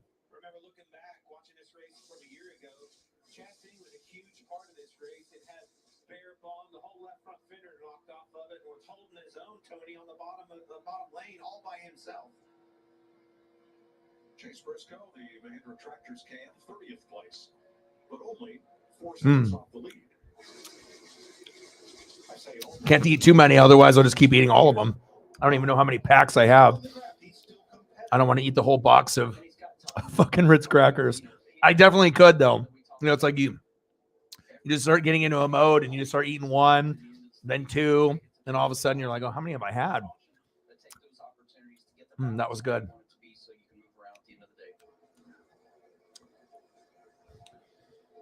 Yeah. You like the crunchy peanut butter? Everyone's got their own flavor, and I guess it just depends on what you grew up with. You know, they got the Skippy brand and the Jif brand. You know, I don't know. It's something like if you don't have peanut butter, like, and I like PB&J a lot. Like sometimes I can just eat peanut butter with the bread too, or you can do it toasted.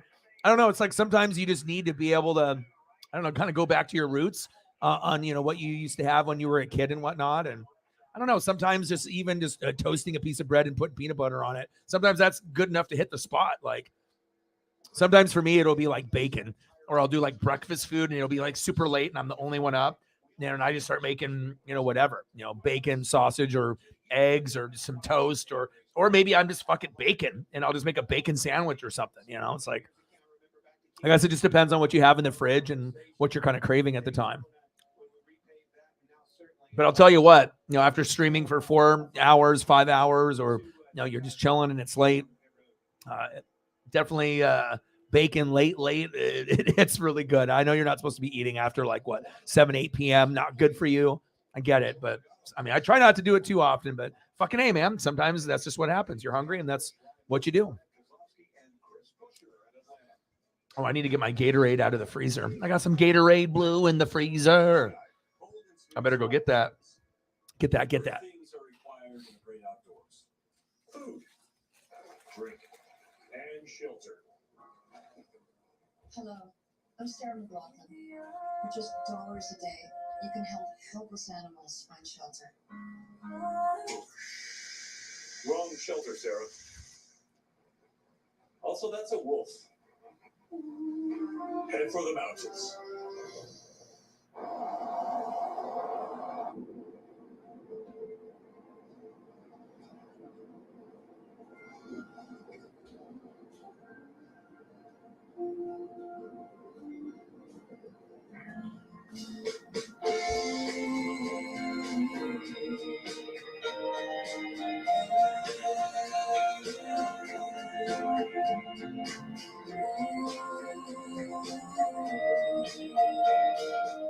Get up and gradually reduce grays the easiest way. Step into the shower with Just for Men Control GX shampoo. Blends away a little gray every time you wash for subtle, natural results. Textured hair? Try new Control GX for textured hair. I'm at this week, Joy, telling people that Geico has been offering savings for over 85 years. That's longer than the Buffalo was been around. Dozen wings. And did you know that Geico offers more? Nothing like some Gatorade Blue, baby. Fucking insurance. My lips are burning. Oh, no, my lips Oh, it's so good. Freezer Gatorade, the best. You can say about Geico.com. Oh, damn. Oh, this is so man. Your heart is the beat of life. If you have heart failure, entrust your heart to Entresto. Entresto helps improve your heart. Well, especially, with all the stuff that you have with back and, toes and feet. And for that simple fact alone, even if it's not like headache or migraine, it's like arm, leg, and yeah, out here in Oregon, we have so much accessibility, but it definitely helps for mental health, stress, depression, anxiety, and then especially, that's why it was medical first. It's for people that have the issues with their body, and then this could definitely help more than anything else. Definitely makes you in a better mood. You're going to be happier. You're going to feel better. Might laugh a little, right? Might fall asleep and maybe eat some food. Never going to hurt anybody doing that, So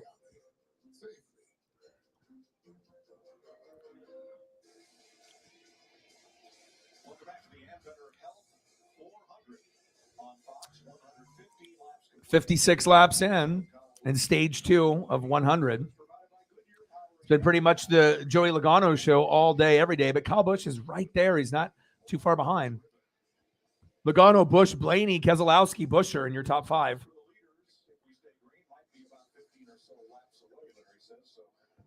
43-43, Kentucky and Kansas State, huh?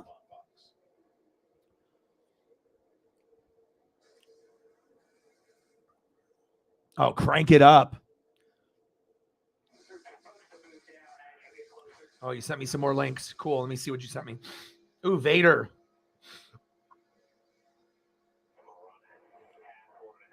That seems a little spendy, though. I think you might be able to find that on eBay for cheaper. But that's super cool. It comes with the extra head and mask with the red. So cool. And it comes with the Japanese mask there. That thing that, remember I brought up the picture? Dude, that is cool. I would assume if it's an older Elite, they are going to be expensive, at Series 10. That is cool. That is cool. Oh, great Muda action figure. Devil Japan, NJPW. Wow. That is cool. Wow. Now, does the mask come off? Probably not. But if it did, that would be awesome. Probably doesn't. Oh, and it's even got the Japanese back on it too. Whoa, that is cool. Very cool. 2005 All Japan Pro Wrestling. That is neat. And the simple fact that it is in Japanese in the back. One time when I was collecting cards, right? One of the best cards that I ever got was a Bowman Chrome Ichiro Suzuki rookie card. But when I got it, right, I got the Japanese version. So you flip it over and all the stats and everything is in Japanese, like with like kanji characters. Got it graded, got it at a mint 9. So I thought it deserved a 10, but very, very cool. You know what I mean? Anything where you can get with the Japanese on it. I actually have a Japanese Stone Cold Steve Austin where in the figure it's got multiple hands and accessories, and it even comes with beer cans. So you can put the beer cans and it has beer spilling out of the beer cans. So you can do like, you know, the Stone Cold Steve Austin and then like, you know, putting them together and stuff. So pretty cool. And then everything is Japanese, obviously on the back of that. And that's actually one of the most unique figures that I have is that the Japanese Stone Cold. It's actually one of my favorites too. And then I think I got that one at Toys R Us years ago. It's like they barely had any of them. And I was like, dude, I better scoop these up because normally you don't see like the Japanese type crossover stuff in a Toys R Us even. So yeah, still one of the, and I think, they were pretty expensive even back in the day. I mean, you're talking probably like, even at that time, you had to probably pay like 40 to 50 for it. But I was like, yeah, I think I went through all of them and I tried to get the one that was the most mint at the time. So yeah, very cool. Those are neat. Those are neat. Yeah, and I've actually been finding some stuff. Like anytime I see something like Vader, you know, I'll send it to either Cyberpunk or you, Odin, because I mean we're in that same kind of era where you know the same type of wrestlers, you know, that we remember growing up around that time window and whatnot. So yeah, those are very cool, dude. Very unique. You know, it's like who else is gonna fucking have those? You know, and that's what makes it cool. Well, I tucked Paisley in, so she's just tucked in and chilling. 45-43 Kansas State, huh?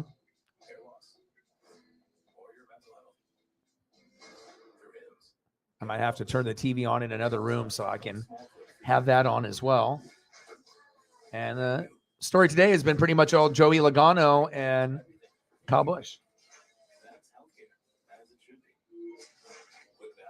Thank yourself later. Get started at 4days.com. This could be a very long night. On Thursday, it'll be like watching a baby sweater being born. What's the last thing you want in a bird? Sandwiches. I brought sandwiches. And the one thing you never. And I still got pizza. I might have to get some pizza. I'll be getting hungry at some point.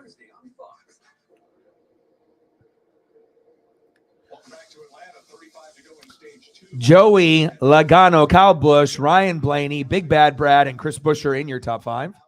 35 to go in stage 2. Oh, what's going on here with Kyle?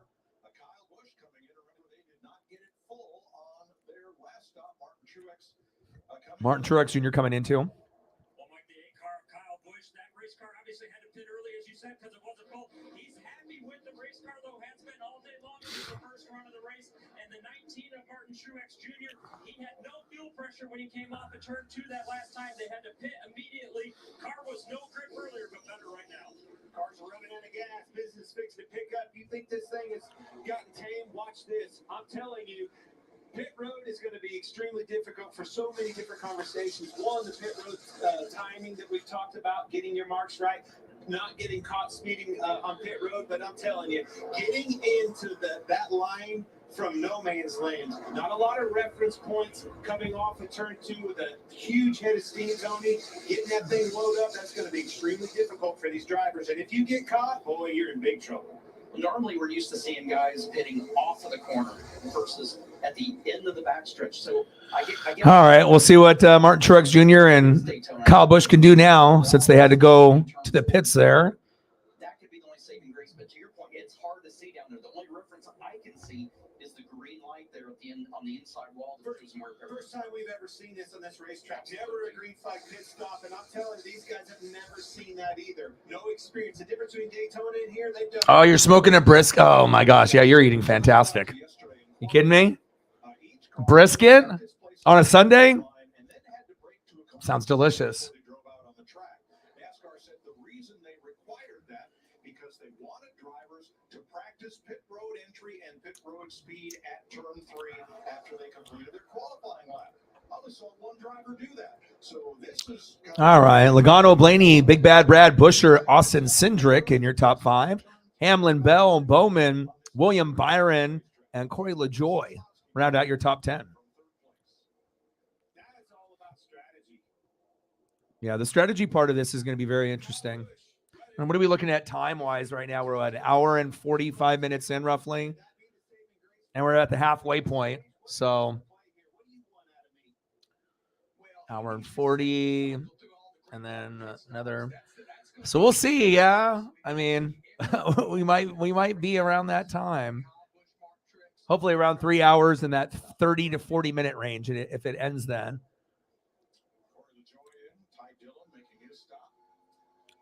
And then let's see if Paisley's trying to chill and take a nap, and then obviously once we get done with everything, then I'll just be hanging out, me and her, and we'll watch some TV and play, and maybe go outside for another walk. The more time I get outside, the better I feel.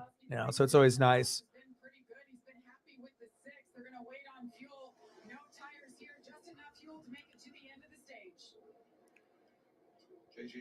made his stop.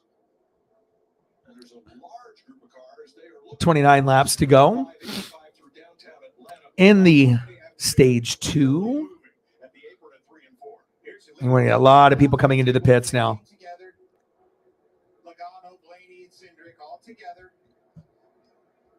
Oh, you started last night?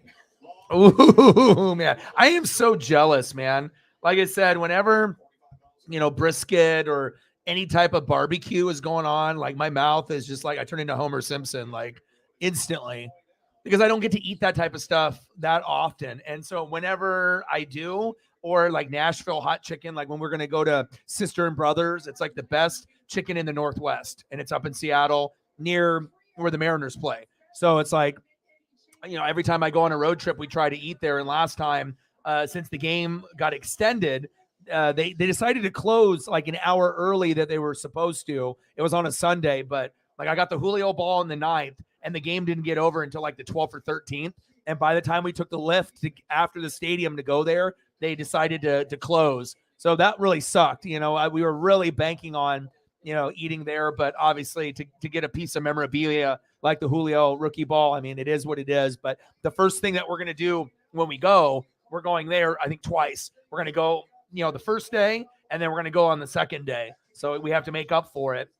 And they got this homemade mac and cheese from scratch with bacon. And then they have the Nashville hot chicken. It's like crispy, juicy, flavorful. And like I said, it's the best meal I've ever had in my life. And I would drive 3 to 4 hours just to eat at this place. And I wouldn't do that for anywhere else. Not in Oregon or Washington. Not worth it, but for that place, worth it. It's like a life-changing meal. Very good. And I definitely will always go there when I go to Seattle. It's just, and like I said, they have different versions of it. Like, the naked is not like that hot. Bullshit. The one that's like the one that is like a zero, the one that's not supposed to be, you're sweating, but in a good way while you're eating it. And then they'll pair it up with like, a Northwest beer. That doesn't have to be just like a Rainier, but usually you get a tall boy beer with it.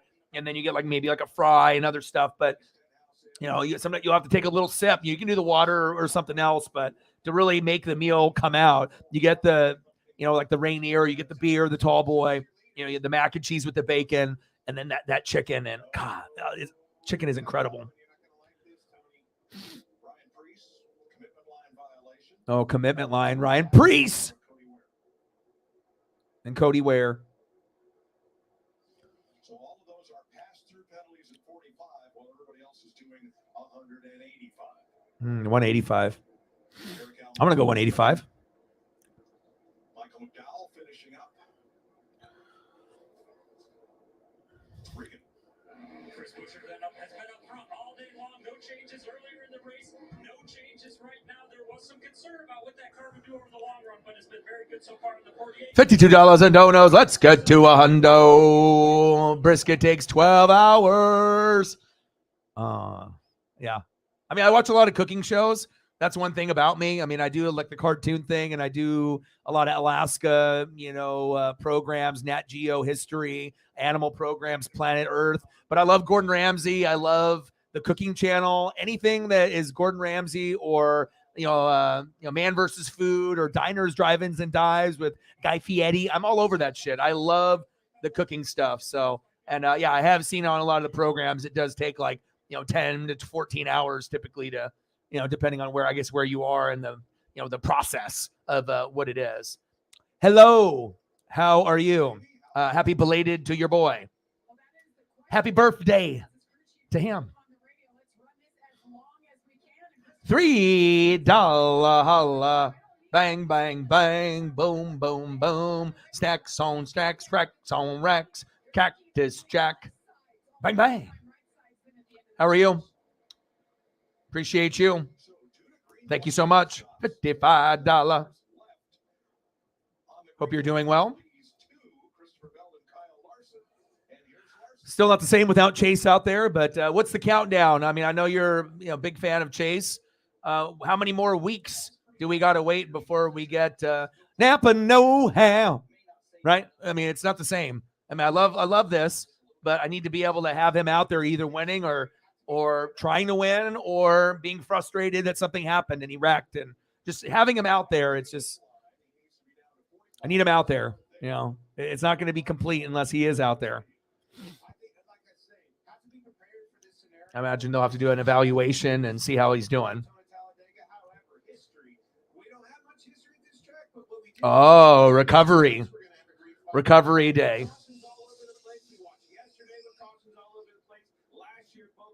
4.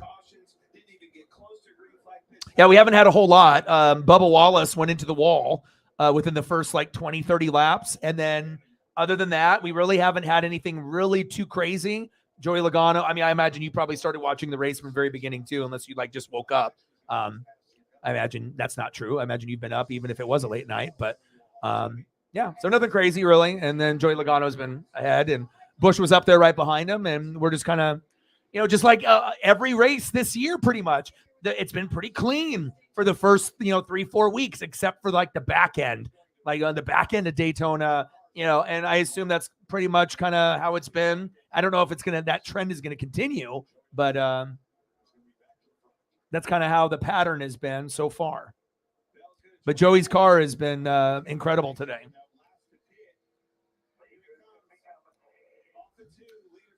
4, huh? Oh, 4 is too long. I mean, every week that I have no Chase Elliott, I'm just like, well, I mean, is it, how many more we got? I'm waiting, but, and I don't want him to come back too soon if he re-aggravates it or something. But I assume they're not going to put him in the car unless he can, be comfortable in there and everything, I mean, we're talking about a guy that has a long future. It's he's just, he's got a long ways to go. I mean, he could race for a long, long time. We don't want to jeopardize anything. So 17 to go. 118 laps led. 144 laps out of 260. All right, Joey.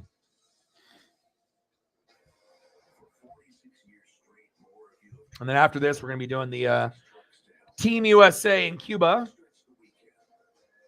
Caitlin Clark broke the single season Big Ten assist record. Nice. Yeah, I had a couple highlight packages that came up on my Twitter, and she's damn good. And I also saw another highlight of her that came up on my feed 3-4 days ago of her in high school, and how other high school kids were mocking her, and how they were chanting overrated and all this shit and talking shit and just trying to be obnoxious. She dropped fucking 44 on their ass. And then none of them talked any shit after the second half. I think she had 25 in the first half or whatever, and then they all were quiet. So, you can talk all the shit you want, but when it ends up being someone that's, going to be a future, WNBA star, yeah. That's crazy. 15 to go. It's cool. It's like Sabrina for us at Oregon. And she just got her own signature shoe, which is very cool. And I was actually looking at it. I was like, that's something that I would even consider, like, it's a woman's shoe. So it's obviously I'm not going to buy it, but it's a stylish woman's shoe, through Nike. I mean, they made it look nice. She's got a nice little S logo on it. They got the nice little Nike symbol. Like it's a cool looking shoe, and I would hope that they would represent, if they're going to actually put a signature shoe on someone in the WNBA, it can't just be anybody. And Sabrina is marketable. She's super nice, baller, can do it all. Represented Oregon well. We would have won the women's college championship during that COVID, section. And unfortunate that Oregon was so good when that COVID happened, because that would have been big for us out here in the Northwest, even though it wasn't the men's. Who cares? We'll take any championship that we can get, men's, women's, whatever it is. Anything Oregon that we can accomplish, track, basketball, football, we're going to take it. We already know how hard it is in the Pac-12, let alone matching up to a lot of your guys' favorites in the Big Ten or in the SEC. We already know we're second fiddle. So we try to, we'll take anything that we can get. But at least we got some people that we can be proud of. Sabrina, Onosku, and Justin Herbert. So no one can take that away from us. So that's kind of cool. The what game are you talking about? Are you talking about the Kentucky, Kansas State? Like neck to neck, right? 58-56, 5:20 back and forth. And obviously, if you're looking at the seeding, it's, when you get seeds like that, where it's, 2 seeds within the top 8, it's going to be neck and neck. Let me know what you want to see for a photo, and I got you. Or photos. 11 to go.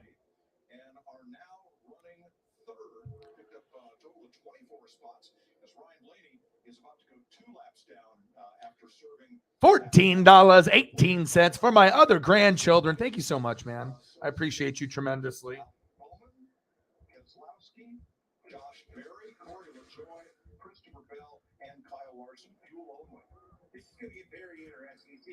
$14.18 going on the Cash App for the other grandchildren. You are the best. Appreciate you. Bang, bang, bang, boom, boom, boom. Bang, bang. Thank you so much. Appreciate you.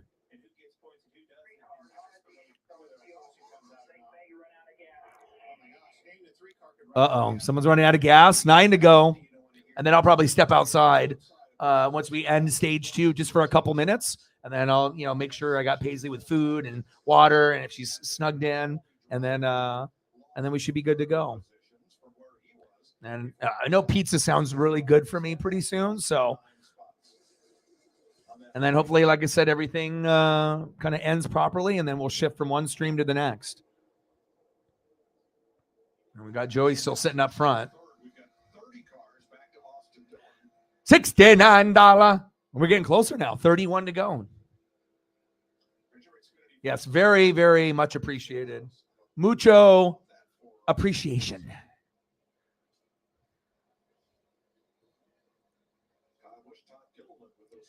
Austin Cindric there in second. Yeah, Paisley was getting a little, needy, last night, but it's just the way she is. We're so close. We spend so much time, and, with each other, and it's, when you have a bond, like every animal has their person. Sometimes they can have a couple, depending on how many people are in the household, they'll have their like favorites. But I think just, the amount of time that I spend to make sure that I try to make her as comfortable as possible, and to make sure that she knows she's loved, and, you have that bond, and, they get uncomfortable when you're not around. So I get it.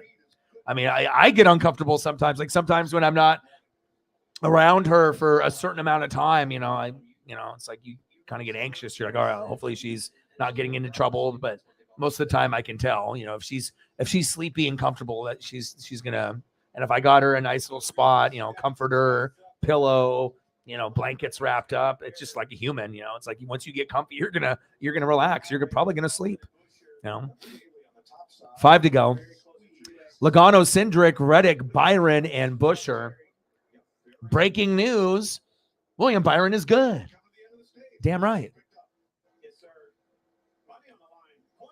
I don't know if William Byron's going to go 3 for 3 though, but if he does, wouldn't that be crazy? Something I feel like is interesting at the front of this, though, is you see the 3 cars of Austin Dillon, Congratulations. Ryan Blaney. The few, the proud, the Marines. I had a friend, Nick, in high school that went to the Marines. My dad did the Air Force, back in the day. So anyone that has any military background, regardless if it's Army, Navy, Air Force, Marines, whatever it is, I mean, much love and much respect, for someone that wants to be able to, not only, sometimes people do it for like the money and the education and to be able to travel and also to obviously represent our freedoms and whatnot. And it takes a very special individual, to do military and then also to, re-enlist in military and whatnot. So much respect to those people that fight for our freedoms and our protection. 3 to go. 60-59. So who do you think is going to win, you two, that you guys are watching this? I'm watching it on just the ESPN ticker, but 60-59. Kentucky is the underdog, but is it the feeling that they may win? Or does it feel like Kansas State is going to get this as the higher seed? Both of them are, we don't know. It's back and forth. I mean, you don't really get too many games that are decided by 1 point, 2 point, like back and forth. Normally it's there's a little separation. So those are the best games in March Madness, where it's just like basket for basket. And there's not really a bigger lead than like 4 points for a while. It's like 1 point, 3 points, 2 points, 1 point. Then it gets really exciting because then it comes down to turnovers and, who executes in the last minute. Whoever has the ball last might actually win the game. Those are the best, just like in football. Neck to neck, and then maybe whoever has it last, and every little thing matters at the end. 3 wide.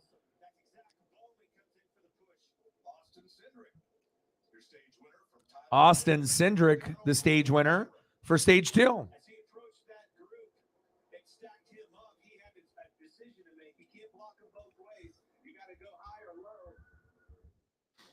Unfortunately, didn't get high enough. His teammate, he was trying to protect that bottom, gave his teammate an opportunity, a window to get to that outside, slipped around him, took the stage win out from underneath of him. And Reddick on the bottom. Maybe didn't do the best with that one. We're going to go back to work. Maybe go back to the drawing board. So Blaney stayed 1 lap down. Austin Cindric for Team Penske gets his second career stage win. Team Penske with his second stage win. Okay, I got you. And I'm going to go step outside here while we have a little commercial break. Check up on Paisley. Congrats, man. That's awesome.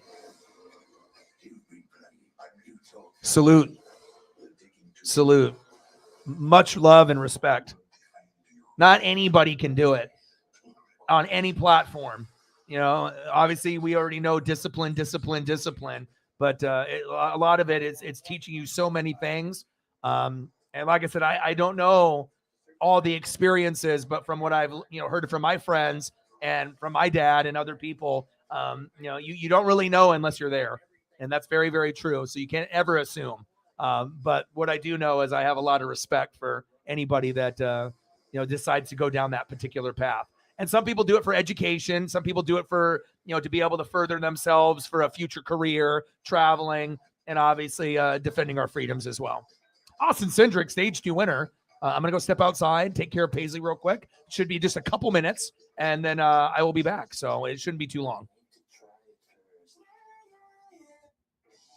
To all the Chevy Silverado owners out there, the adventurers, and the doers. To everyone who works hard and plays hard. Whether it's your first Silverado or your 10th. Thank you for making Chevy Silverado the #1 best-selling retail full-size pickup.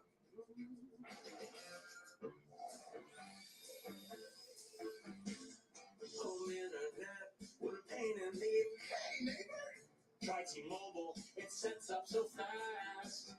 It's like Wi-Fi that runs on 5G. Home internet from T-Mobile. Wait till you see. Tell me more. One cord's all that you need. Tell me more. Don't you worry about speed. It's cold outside. Time to protect your vehicle from winter's wrath. Of course, the hot sun can be tough on vehicles too. You need WeatherTech all year round. Come on, protect your investment. Laser measured floor liners and cargo liner will shield the carpeting from sand and snow. For your interior, there's seat protector and sunshade, plus mud flaps and bump step for the exterior. Order American-made products at WeatherTech.com. Surf's up. Yeah, right. Next Sunday, the NASCAR Cup Series takes a right turn. It's going to take a lot of right turns. Over 3 miles of twists and turns at Circuit of the Americas in Austin, Texas. Race day, 2 p.m. Eastern, FS1. It moves to Fox at 3 and the green flag at 3:30 on Fox. And here are our guests. Kurt Busch, the 2004 Cup champion and Haas Formula One team principal. Gunther Steiner, of course, COTA is the home of Formula One in the United States. Now with a lot of company. So Austin Cindric, who almost got himself into a big pile of lap cars right there at the flag, is our pod's big move of the race. Here's a look at it as they came to the flag. We got Reddick on the bottom side of him. One other option, go to the outside of Logano and just let that baby breathe and let it run. Well, and the third one is stay in that wake, that draft behind you or in front of you. You know, there was 3 different things he was weighing out there. Unfortunately, it didn't work out for him. But I think more importantly, it's because of that gap that closed up and afforded to those guys that opportunity to pounce on that situation. Timing is everything on a race like this. Austin Cindric will lead them in. Well, you got choices here. 4 tires, lefts, rights. Is track position or tires? Which would you rather? Larry, don't let me down. I need you now more than ever. Make the right decision, I got buddy. fired after Phoenix, so Yeah. I'm trying to read No. You didn't get fired. You fired everybody else. I think Kyle Busch will do something other than 4 tires because they lost a lot of ground. They were the one car that did 4 tires. Everybody in front of them was either fuel only or right sides. Good point. Good opportunity for them. Yes. Here are the stage points earned today with Logano and Cindric trading the stage wins. give you an idea what Kyle is right there. Very good. Mike Alex Bowman, a great run at the end of that stage. The car got a little bit free after the green flag pit stop. He will wait on fuel. They did not wait on fuel on the first yellow flag stop. They have to this time, according to crew chief Greg Ives. And the 45 car of Tyler Reddick, he needs a little bit of grip with that car, but the closer he gets to the front, the better it is, Jamie. The 2 of Austin Cindric just picked up his first stage win of the year. A little bit tight in traffic. Let's go back on the air pressure adjustment from last stop. 4 tires here. Joey Logano, 4 tires as well. Wanted to be freed up just a tad with air pressure. Eric Almirola with no tires wins the race off pit road. There's a gamble. That's one way to fix your track position. Absolutely. Need a little bit of help. You know, it's time to start strategizing. We're down on the 3rd stage of this. I need the track position. Where's it come from? Make a bold move on pit road and give it to me. Hope for some gain here. Stage 3 to go. Trilogy for COPD. Birds flying high, you know how I feel. Breeze drifting on by, you know how I feel. You don't have to take COPD sitting down. It's a new dawn, it's a new day. It's time to make a stand. And I'm feeling good. Start a new day with Trilogy. No once-daily COPD medicine has the power to treat COPD in as many ways as Trilogy. With 3 medicines in 1 inhaler, Trilogy makes breathing easier for a full 24 hours, improves lung function, and helps prevent future flare-ups. Trilogy won't replace a rescue inhaler for sudden breathing problems. Tell your doctor if you have a heart condition or high blood pressure before taking it. Do not take Trilogy more than prescribed. Trilogy may increase your risk of thrush, pneumonia, and osteoporosis. Call your doctor if worsened breathing, chest pain, mouth or tongue swelling, problems urinating, vision changes, or eye pain occur. Take a stand and start a new day with Trilogy. Ask your doctor about once daily Trilogy and save at Trilogy.com. The Eagle has landed. That's one small step for man. Hey, what's up? Houston, we have a situation. How did you get here? Your character's in our video game. Video game? Yeah, that's what we do with Xfinity 10G. It's like, the best network imaginable. What the heck is that? Those are the bad guys. Are they friendly? The 10G network Only from Xfinity. One giant leap for mankind. Time to meet your team.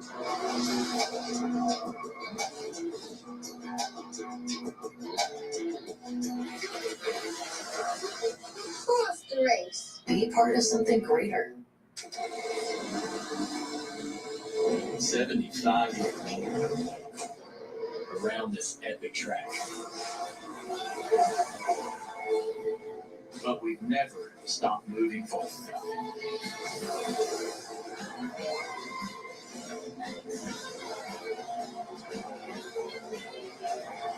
Where we go in the next 75, we're all better off with an ally. We are the early risers. The first to arrive and the last to leave. Fishing is our second nature, a way of life.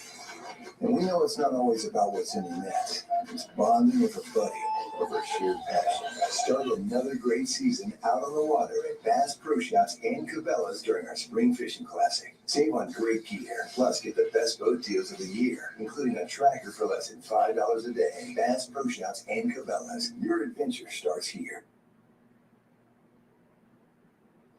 NASCAR on Fox is sponsored by Toyota. Let's go places. Getting ready for the 100-lap Stage 3. Here's your Progressive race summary. Eric Almirola took no tires. He is the leader. One of 8 today. 10 lead. All right, I'm back. 31 lead lap cars, including the free pass cars. Looks like I made it just back in time. I made it back just in time. Breaking news. William Byron is good. Uh-oh, Busher, too fast. Panthers fan, 499, baby.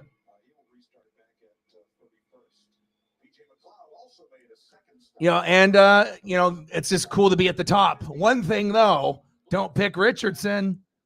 Make sure you get the Bryce Young or CJ Stroud. Because if you do all that for Richardson and then he turns into Jamarcus Russell, it's going to put you guys even further back than what you are now. So I hope you guys make the right decision. Bang, bang, bang, boom, boom, boom. Bang, bang. Panthers fans excited. Number 1 pick. And the last time they had that, they got Cam Newton. That worked out pretty good. I mean, didn't get the Super Bowl, but we definitely knew MVP, Cam, the dab. And they've had some pretty good years. Thank you so much. Appreciate you, man. $74. Let's get to Hundo.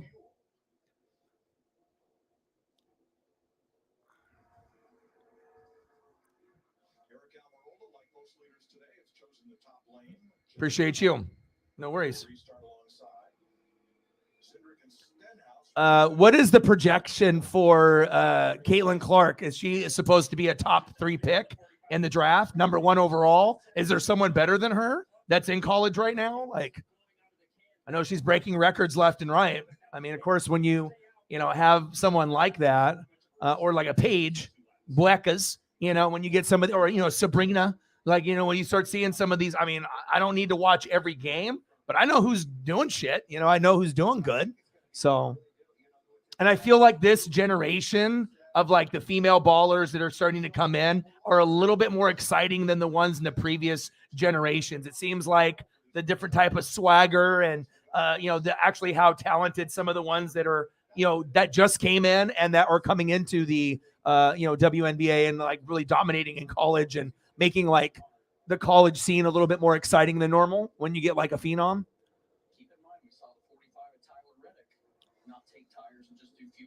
All right, here we go.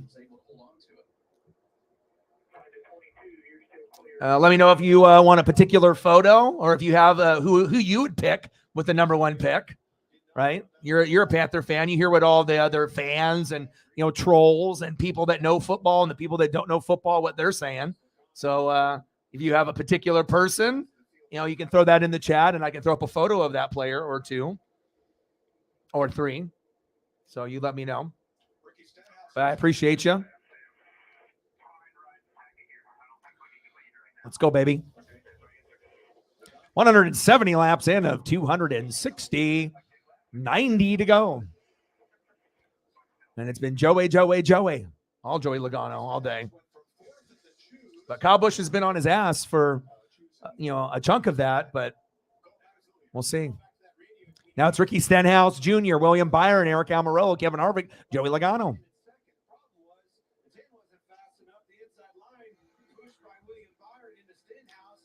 Top two, yeah.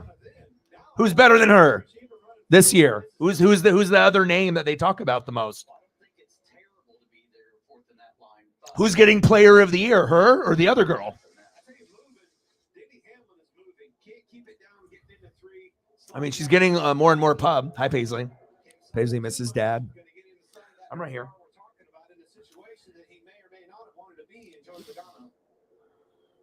Ricky Stenhouse is only the second Chevrolet to lead today. Kyle Busch led 7 laps earlier. Christopher Bell's Toyota led 6. Otherwise, it's been all Fords at the front. All Fords all day.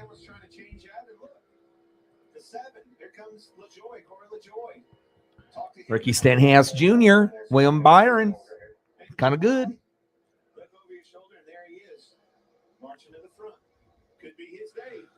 Dude, Byron wins it again. Wouldn't that be crazy? Byron going for the three-peat. But he did win this race last year. So that's why the three-peat talk came out early.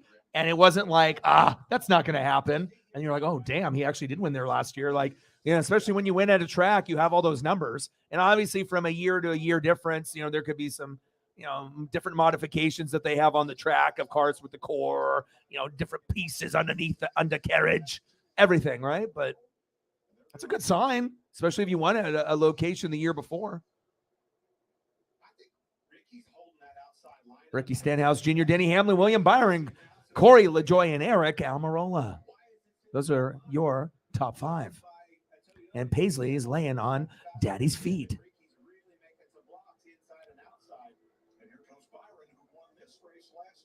Ooh, baby.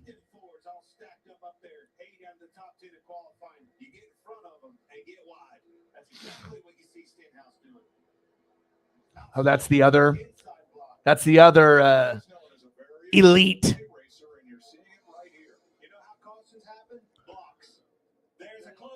Ooh.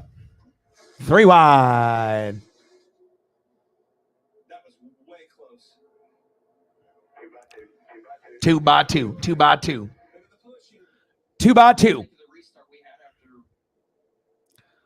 See, I'm Denny being Denny.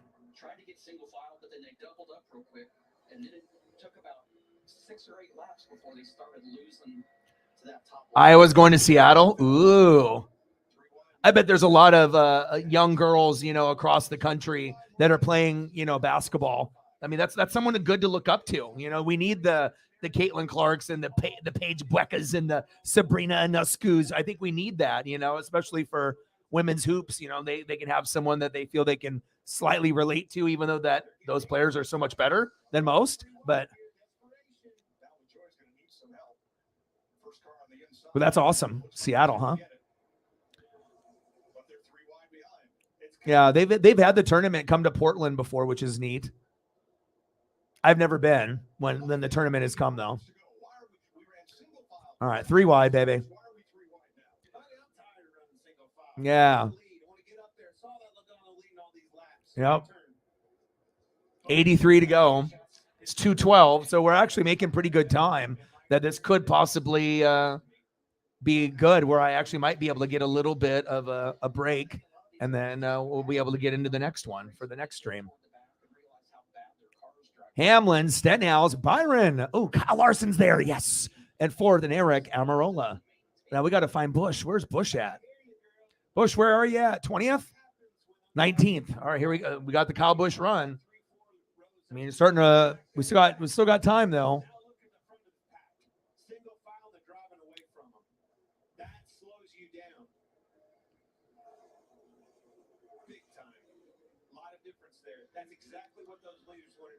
Oh, Denny. Well, last time this happened, it split the pack in 2 with a sizable. That's awesome. How many rebounds? Any rebounds? We're going to take you side by side with 81 laps to go in Atlanta. Yeah, it's cool to see people that are all around.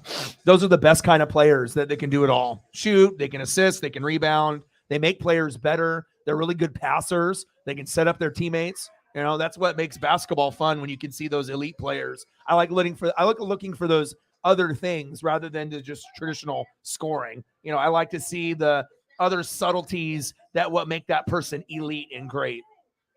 And being a great passer, I think that's my favorite thing. Biggest one they had. Okay, thanks. Reggie Miller wanted to give away a Dave single for $1 every time there's a buzzer beater. Oh. It's keeping you on your toes. Even though we were going to do a deal anyway. Reggie or not, you can get a $1 Dave single for Wendy's app. Where's the beef? Pods handles the driving. Pack at your pace, store your things until you're ready, then we deliver to your new home, across town or across the country. Pods, your personal moving and storage team. The roar of our engines, the pump of our heartbeats, the pedal to our metal. The sparks that ignite us, the pistons that push us, the passions that drive us. From the feelings that move us to the places that pull us, on the roads that unite us. Napa has America's largest network of parts and care, here to be the fuel that keeps you firing on all cylinders. All right, I'm going to make the post for the USA Cuba. So it's just going to be a second while I do that on the platforms, and then we'll go from there.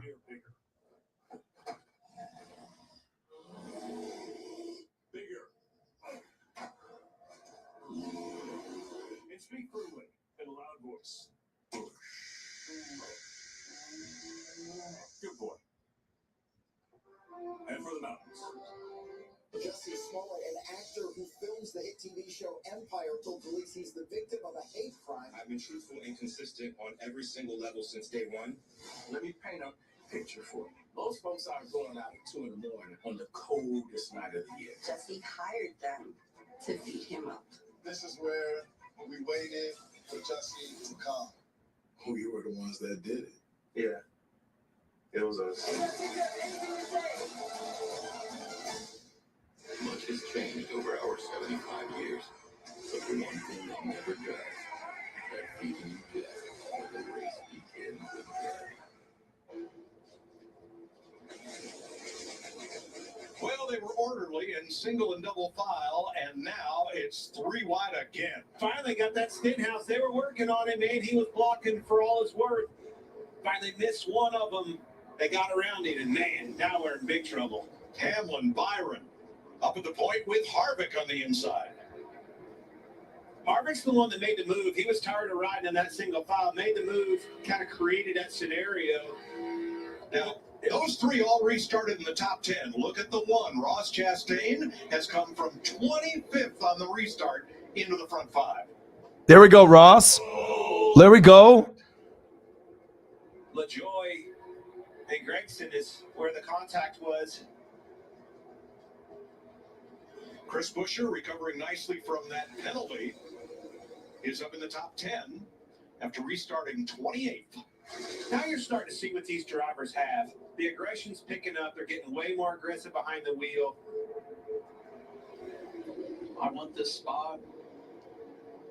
That was You want it worse than me. closest you get to a hook and a right rear and put you in the wall. However, Joey Logano's led 135 laps in this race. Now he's mired in 20th position and cannot advance. And Austin Cindric. Gregson finally in the wall, trying to make that 3 wide scenario work. Tried it with LaJoy getting into 1, got all the way back around there to 3 and 4, still trying to finally got in the wall.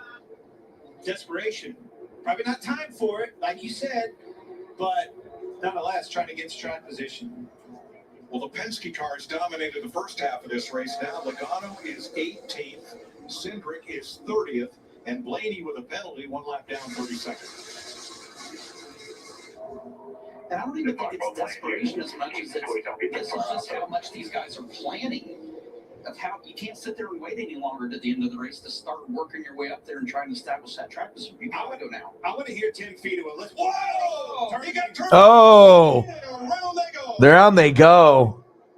That's a big wreck. Kyle Busch is around. Oh no, Kyle Busch. Busher into the wall. Josh Berry, a lot of damage on the front of the 9. It's all it took. I was just fixing to say, let's listen in to Tim Fedewa, talking into this blocking situation. The one got hard into his left rear and just turned him around. Harrison Burton, toe leak, broke in the right rear. Heavy damage for Busher. I'd say his day's done.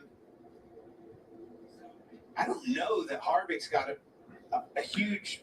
Wow, big wreck. All right, I got everything done on the social media side, so we're good to go. Just to put it out there, at least a couple hours early, and we've been doing pretty good on those. And it's Team USA. I mean, it's a big deal. All right, perfect. So I got that all situated.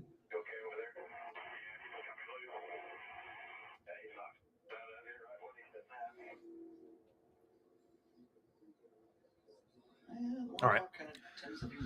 Got to multitask, sometimes there. On the inside. Oh, nice. Well, look at the gap. First and foremost, closing in on him pretty hard. All right, let me take a look at this replay again. Kind of moved across. Oh. I will say that. Wow. He closed in at such a high rate going into turn 1. Now I got Ross Chastain's in first right now. He got it wound down, but he was there. Oh, these wrecks. I mean, like I said, I just get impatient, I think. It's like, we have such a clean race. And I'm like, when is it, and then it's like you just have to wait for like that last 100 laps. And then you're going to get the wrecks and stuff, but you just don't know when they're going to happen. And then sometimes they happen like this. Poof. Wow. And when he got to him with that head of steam, it got Kevin starting to get sideways. And by the time it was all said and done, now you're on his left rear, Tony, and where you really don't want to be. And look at the disaster. All right, here's the Advent Health Cam. How many people actually got wrecked there? What's the exact? Oh, shit. Ooh, 17 hit twice. Here's Ross. Oh.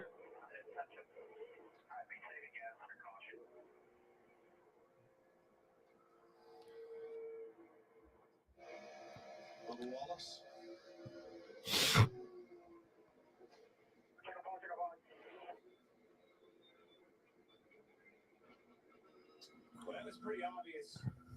It'd be kind of difficult too to be able to drive out of like chaos that happens right in front of you, especially if you have nowhere to go. Like the wrecker is happening, like where are you supposed to go? Left, right? I'm gonna wreck wherever I'm at.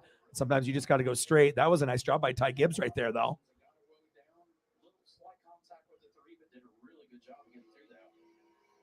They got Reddick. He's like, oh fuck. Oh, he was lucky. He just went low, and he was good after that.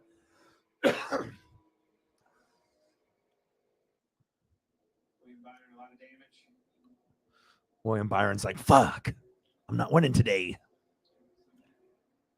And Chris Buescher awaiting the roll. Well, there's the wrecker. He's got one end. They may have to take that off hammock style. So as they clean up, we'll take a break with 69 laps to go in Atlanta.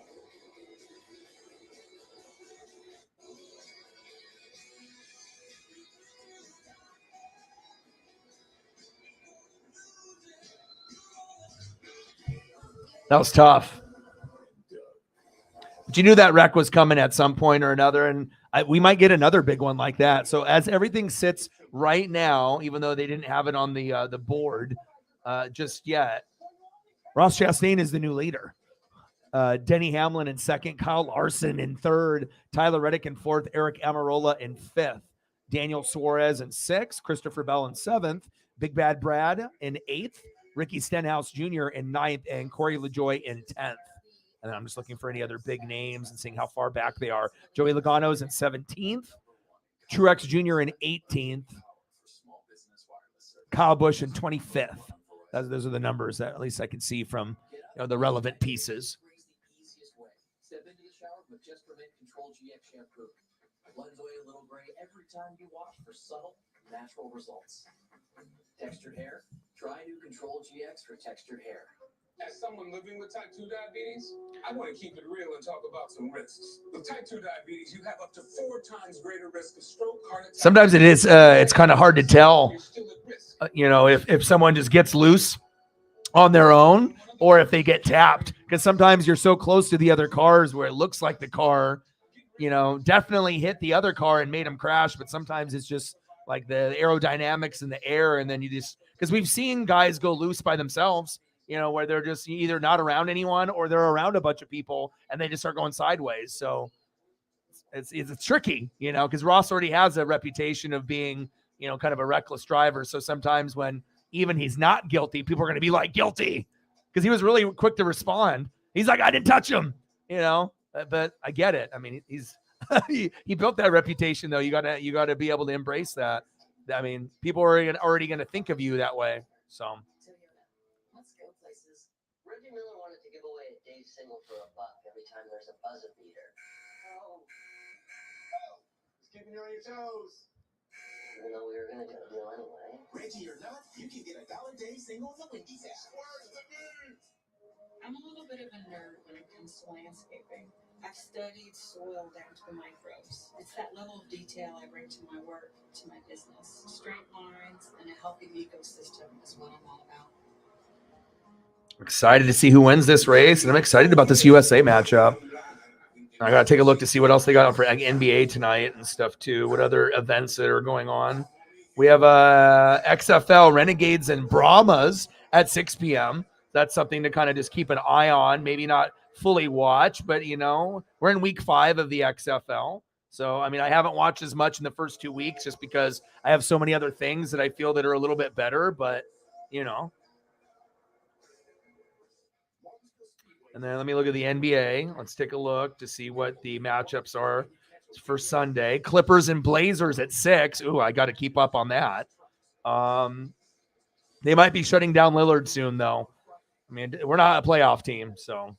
And then the NBA TV game is Raptors Bucks. That actually is a good game, a good matchup. Siakam and Giannis, yeah, sign me up. No Jay Crowder, that sucks. No Dragic. And Brooke Lopez and Grayson Allen are doubtful. Okay. Up there in the corner. Well, I'm not sure we didn't oversell this thing. We said he got slammed into and spun out. Let's look. You heard Ross Chastain. Looks like there's a gap in between him bumpers to me. Yeah, see? I like Ross, but I will admit that, when he fucks up, but it didn't look like that was his fault there. He looked like he got loose. There was separation there between the cars. See? He's already going sideways. It is so close. And even if he did touch him, I'm going to say he touched him. He didn't slam him by any means if he touched him at all. But like you saw that car of Chastain start from the right rear corner, and when it went to Dirty Rouse. His Harvick's car. Well, the reason it did is because Harvick was loose. That's why. Look, the reason you go from the right rear to the left side is because Harvick is extremely loose in front of you, chasing up the racetrack. Hey, everybody's quick to judge old Ross, and including me. I called that as he slammed into and turned him around. I was corrected in a break and got a chance to dissect the replay. Yeah. Even if he touched him, it was so light that it's not uncommon for this style of racing at Atlanta. It wasn't just an overly aggressive. We actually haven't seen Ross be a dirty Ross this year. If you think about it, like how he was doing it last year, like we haven't seen that version of him this year. And I feel that, with all those top 5s and top 10s and top 15s, Pizzle in the building, what to do? I just feel that, I think he understands now he can pick and choose his moments. He doesn't have to be that crazy the whole season. You can pick and choose your moments. And I think I've seen a little bit more of a disciplined driver. And that's more of like a Dennis Rodman, Rasheed Wallace thing where they're just like by reputation, you assume he's dirty Ross, but that looked very clean Ross to me. He was already loose. How are you, my boy? Pizzo. Fins up. Dolphins in the building. What's good, brother?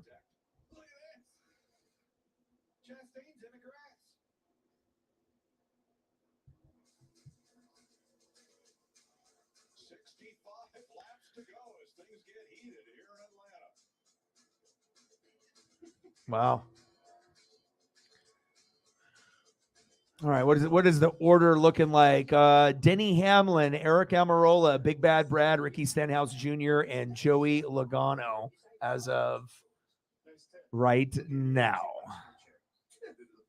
That's a Victorian antique. All right. How much for the refiner? Vibing, baby. Wait, how did that get out here? Yeah, what's good, bro? That is definitely not for sale. Yeah, I've got this, and then after this is over, I'm doing Team USA in Cuba, and doing that. And so it's a long day, and just me and Paisley hanging out. And obviously, I got to get through all the work, and then once the work is done, then me and Paisley are gonna, probably watch some TV, movies, or figure something out. So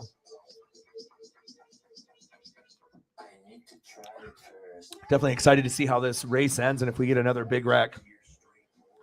And then we're going to get in tomorrow, and we'll probably do our NFL free agency frenzy show tomorrow. We're going to do it very soon. Very, very soon. Most likely tomorrow. I haven't really looked to see what the schedule was for Monday.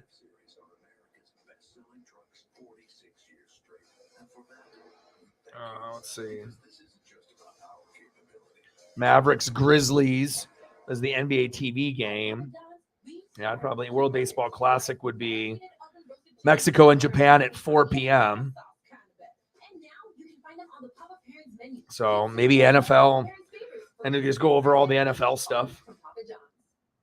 Probably be a good day to do it, since there's still people being signed, and just to go over all the teams and whatnot. $74. Let's get to a hundo. 26 to go. Just go to eBay Motors. The check is a guaranteed fit. That's right. Bring me the priest. My Pope, there's a case that needs your attention. The church has proved this demon before.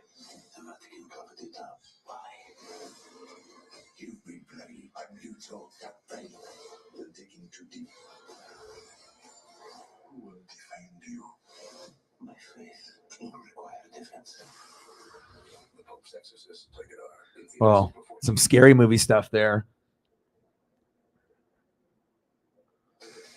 NASCAR on Fox is sponsored by the Credit One Bank, NASCAR, American Express. I mean, early on, Bubba went into the wall, and then we've had wreck after wreck now.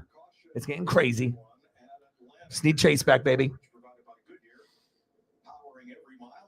All right, now Eric Almirola is the new leader. Almirola, Larson, Big Bad Brad, Ross Chastain, and Tyler Reddick.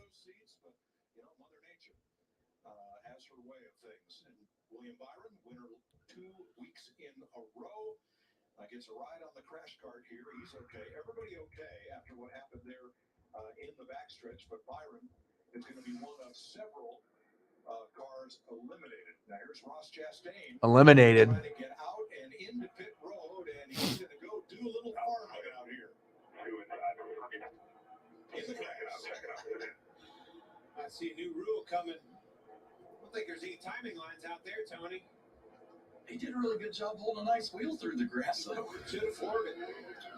Now, we had 26 cars on the lead lap. Denny Hamlin trying to come out as... Lots of craziness, man.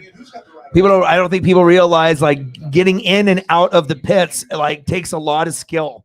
The pit crew is doing amazing things, but to be able to drive and not wreck into someone, and not be speeding, and to be able to maneuver with all these other fucktards around you,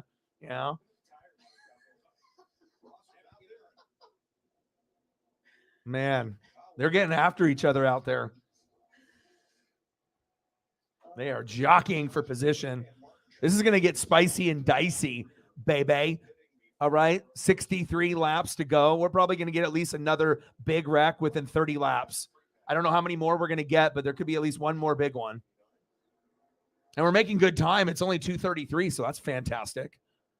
Now, Joey Logano, we mentioned he was stuck back there in 20th place when that all took place. This is right.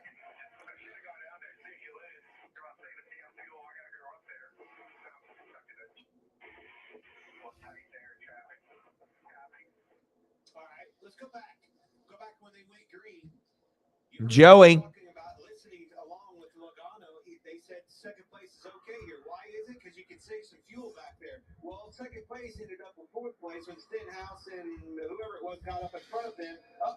Now we're losing more track position. Well, now this thing doesn't handle like it did when I was leading the race the whole time. I'm in big trouble. Now there's a caution, and I'm way in the back.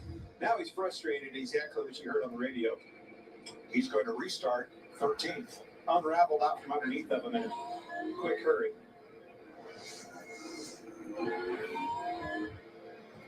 Now, Eric Almirola pitted, but again, did not change tires. Larry tells us he's got 45 laps of those tires already, and he's got 62 laps to go. Hang on. There it is. I don't want to hear that as a driver. Hang on. I'd rather just not know.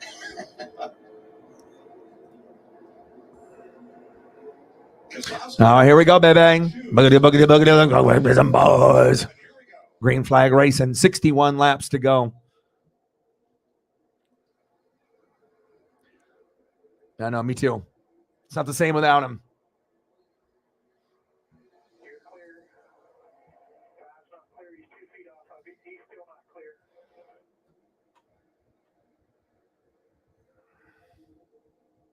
He's clear now. We saw Kyle Larson pushing hard on Eric's back bumper, the 10. Have to be careful. Going back to Daytona. Soon, though, 60 laps to go. Just a few more weeks. And that's going to be awesome. Then I'll be really excited. You know, it's like whatever happens, happens. But it's just racing is better when he's there. It's like if the NFL, if Mahomes was out, it wouldn't be the same NFL, you know. I know some people would probably, enjoy that, but it's not good for the overall NFL product to have your best or one of the top guys gone. It just doesn't make anything better. Almirola, Larson, Ross Chastain, Big Bad Brad, and Christopher Bell. 59 to go.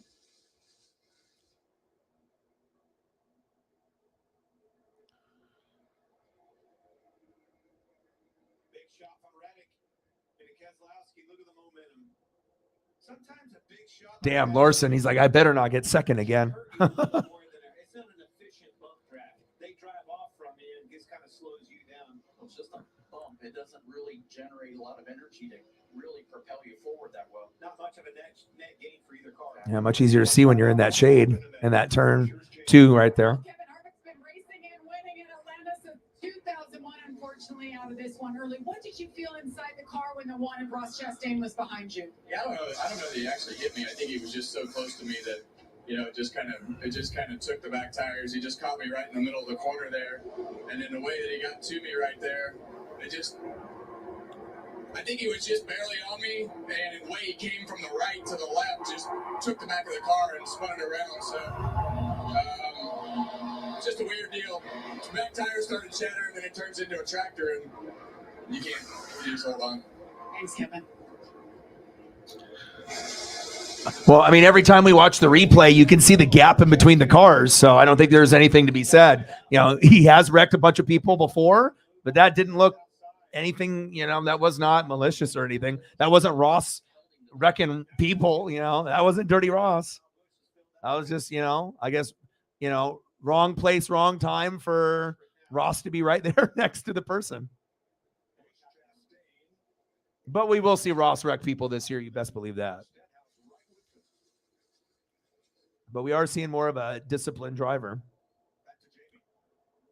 William Byron has been checked and released. 2 weeks in a row, you win. This time, you end up in a William Byron, that's tough. The racing that we saw, especially up front there, that led to this. Yeah, it was super speedway type racing. I thought for the most part it was pretty single file all day, and that was a little discouraging because the bottom lane wouldn't really go that much. But as we all started to save fuel on the top, the bottom started to surge there, and it looked like the one before just got connected. Okay, all good. One and got the four loose, so just part of racing, that's the way it goes. Not really in our control, out there running the top 5 and doing what we need to do. So thanks to Liberty University, all of our partners, and we'll go to Coda, hopefully control a little bit more there, and hopefully get a win. Thanks, William. Every man for himself now. Not really any manufacturer connectivity. No, look at that top 5, how it's very evenly distributed among manufacturers. But still too wide. Everybody trying to work. Come on, Larson. To the front. I would like to see Larson get his first win this season. 53 laps to go in Atlanta. Eric Almirola out in front of the pack. All right, Eric Almirola still sitting in front.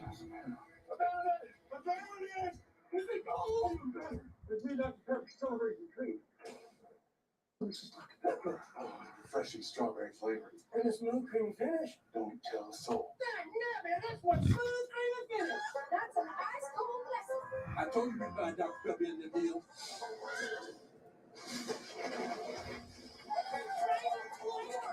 Try new Dr. Pepper strawberries and cream. All right, baby.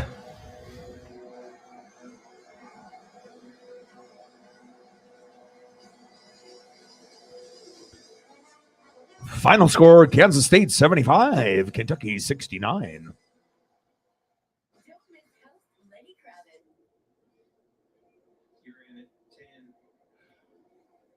Oh, no. Kyle Larson. Holy hell. Bullshit. No. Fucking A. The fuck happened? I hate it. They went to the commercial and I missed this. Now both these guys wrecked. What the fuck? Oh, he got loose. Fucking A. Blew a tire. And then there goes Larson bouncing around like a fucking pinball machine. Well, there his day's done. Damn it. Fuck. Well, there goes Larson's day. He's done. Dude, what a shitty, like, sometimes it's not even you. It's just the person that's around you, and you get caught up in it. That's why, like NASCAR, you never know what's going to happen throughout a race. It's so fucking unpredictable. And, it's like not even your fault. You're just doing you, and you're just in a normal spot, and the guy just blows a tire, boom, and then you just fly into, like, fucking the wall and 5 other cars, car obliterated. Oh, that's just fucking, that's tough, dude.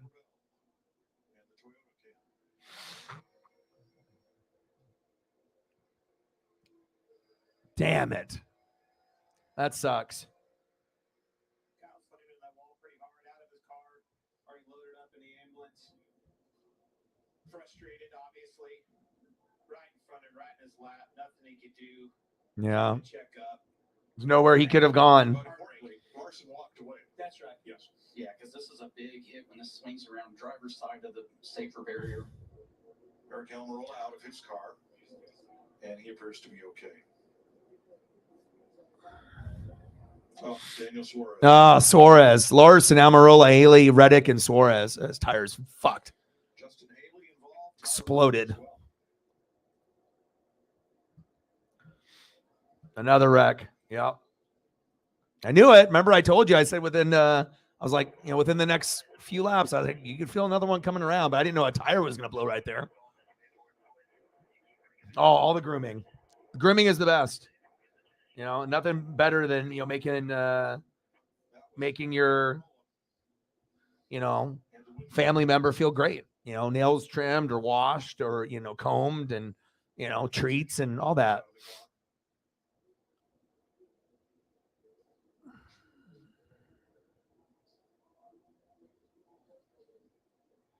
Caution out. 50 laps to go. All right, 50 laps to go. That Hendrick car's fucked.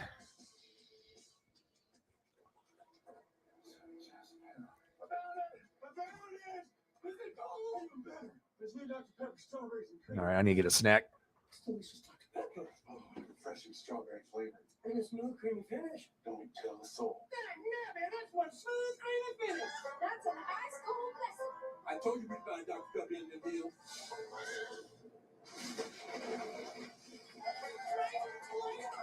Try new Dr. Pepper strawberries and cream.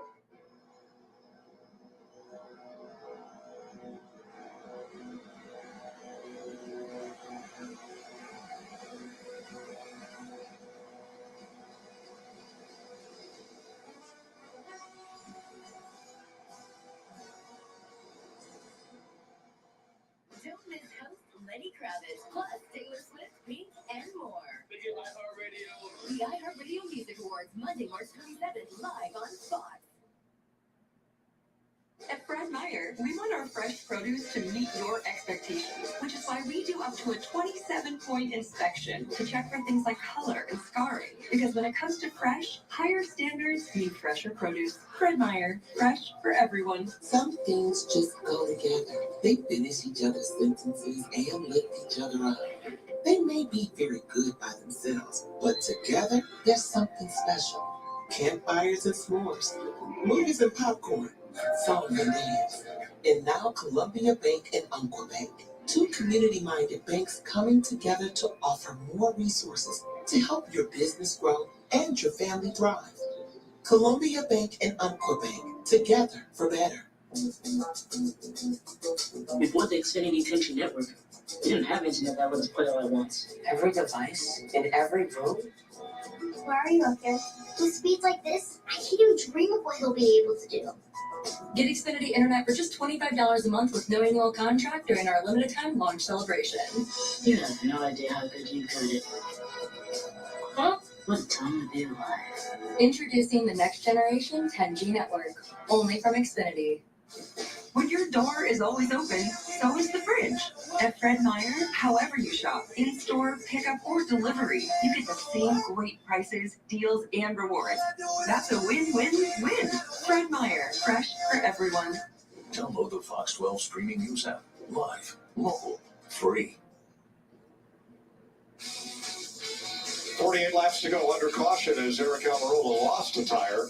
Took Kyle Larson with him. Here's your credit one bank. Ones to watch, which we've had to completely redo during the commercial break. We were loaded and ready, and this changes almost everything but Clint. Well, Tony's certainly changed, if you know what I mean. Here's the thing. Brad Keselowski, the one I've been watching it for weeks. We talk about it. The pre-race shows talk about it weekly, getting better with RFK in this 6 car. But more importantly, he told us back to that pre-race, he's going to win this race today. He is leading the race. It's been 66 races since Brad Keselowski's been in victory lane. Hard to believe, but today that changes.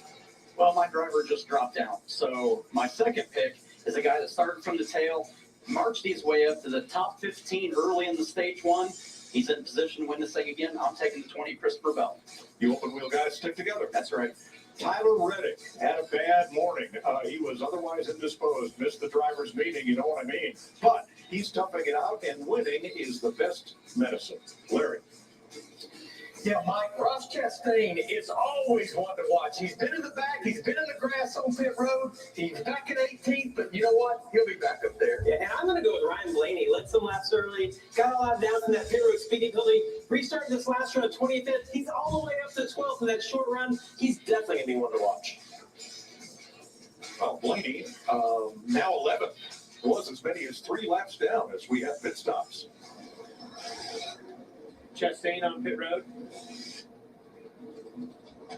Truex, 4 tires. Truex has made an adjustment. See the tires on him. Chastain finishing up a 4-tire stop.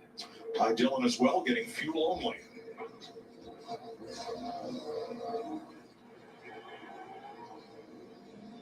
Chase Briscoe gets the free pass on this one. Regan. Well, Mike, to one of Ross Chastain pitting right there. That pit stop was to look at the diffuser on that race car with the piece underneath the car that directs the air. Wanted to make sure everything was there. After that green flag, they fell back a ways. And the 19 car, Martin Truex Jr., has been having a fueling issue in that car. Not getting fuel into it, but it's been burning way more fuel than they anticipated. That's part of the reason why earlier in the race they ran out during that green flag cycle. All right, 24 cars on the lead lap. Briscoe getting one back there. There's Christopher Bell's day. He had to start in the back because they changed those strakes and part of the diffuser after spinning out qualifying, so he had to start last.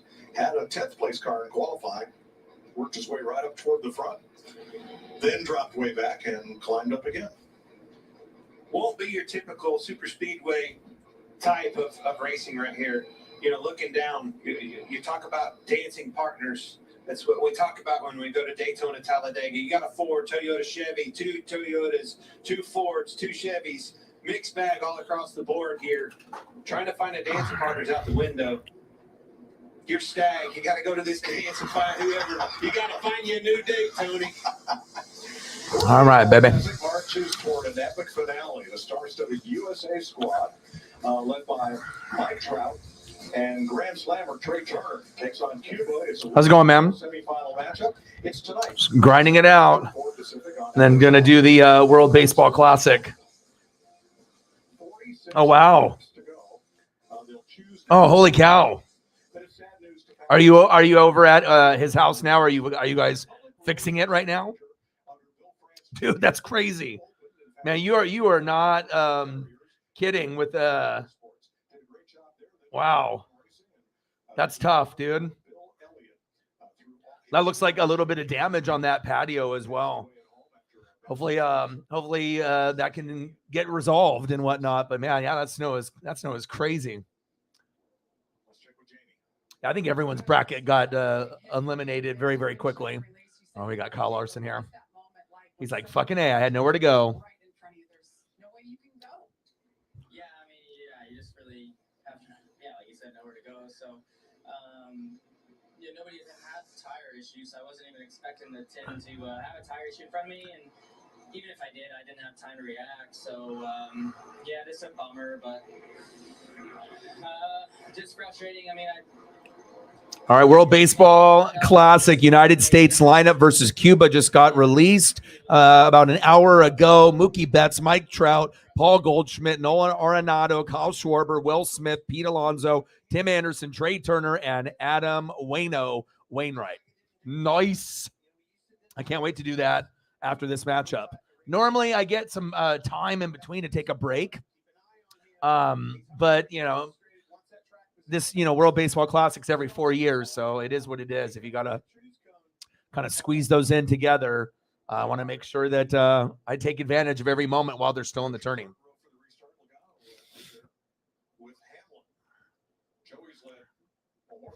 Big Bad Brad sitting in first.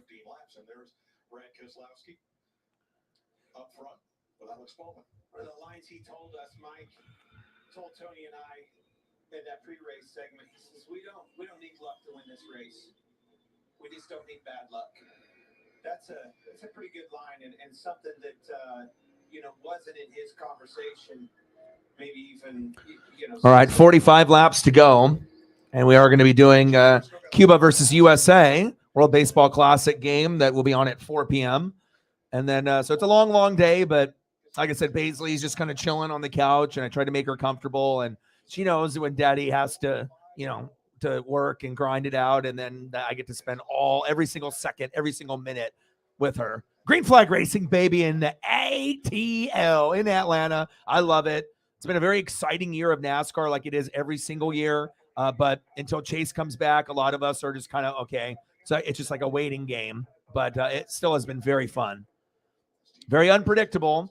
Besides the fact that we know the beginning of each race has been pretty clean, and the back end of the races, it's like Suplex City for Brock Lesnar. We're just going to get wreck. And we got 44 laps to go, and there's a good chance we might get another one within the next 20 laps. Big Bad Brad, Alex Bowman, Tyler Reddick, Christopher Bell, Joey Logano are your top 5. Even though they're not showing the graphic yet. They should.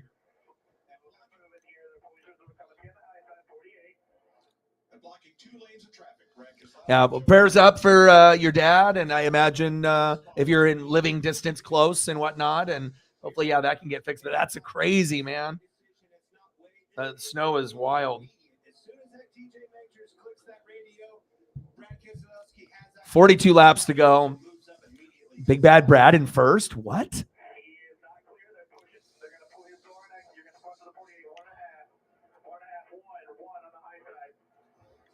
So do you know about how much, pounds or how much caused that? Like based off the damage, you guys have like an estimate on like how much was there when that happened? Yeah, sure. I will if you want. Yeah, no problem, dude. Let's do it.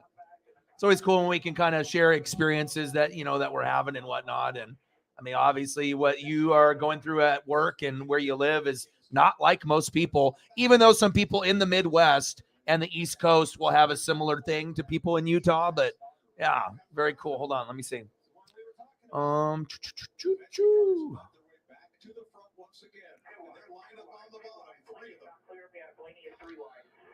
is 3 wide, 2 right behind you, 3 wide behind you, middle's the closest. Blaney's the closest. Now that's Coleman Presley, Logano spotter. Hey, Keselowski's in trouble. You got 3 teammates behind you. If they make a move one way or another, they're all going in a line. As soon as that 22 makes the move. All right, so one sec here. Right now, I would stay right behind that lane. And then go back here. And then here.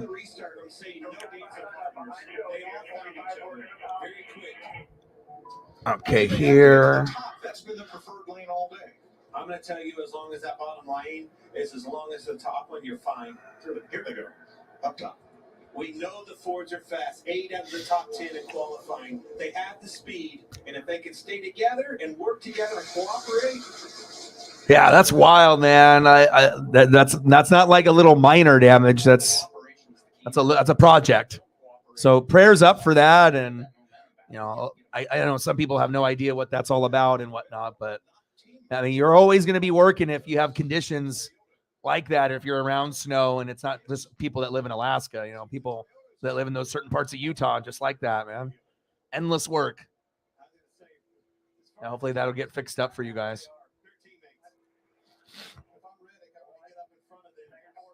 Big Bad Brad, Joey Logano, Ryan Blaney, Austin Cindric, and Tyler Reddick round out your top 5. 3 wide. 37 laps to go.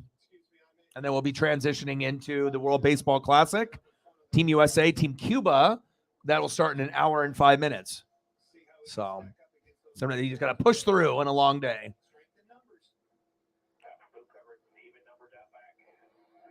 But I look forward to this it's like as it's going on, and I feel when we get to the end, then it starts sinking in that I got to wait a whole nother week to watch this. So I really try to soak in every lap and, enjoy, the 3 to 4 hours, not take it for granted. It's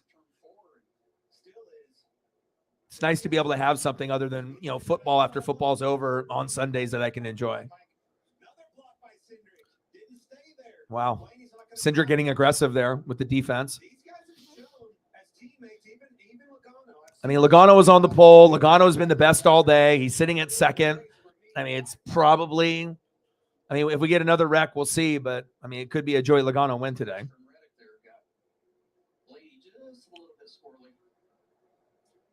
is Cindric's car having a little trouble holding the bottom in those corners? I think so, but the best case scenario is if he's able to be down there by himself, where he's got clean air on the nose to get a turn. About 18 inches that caused the wow.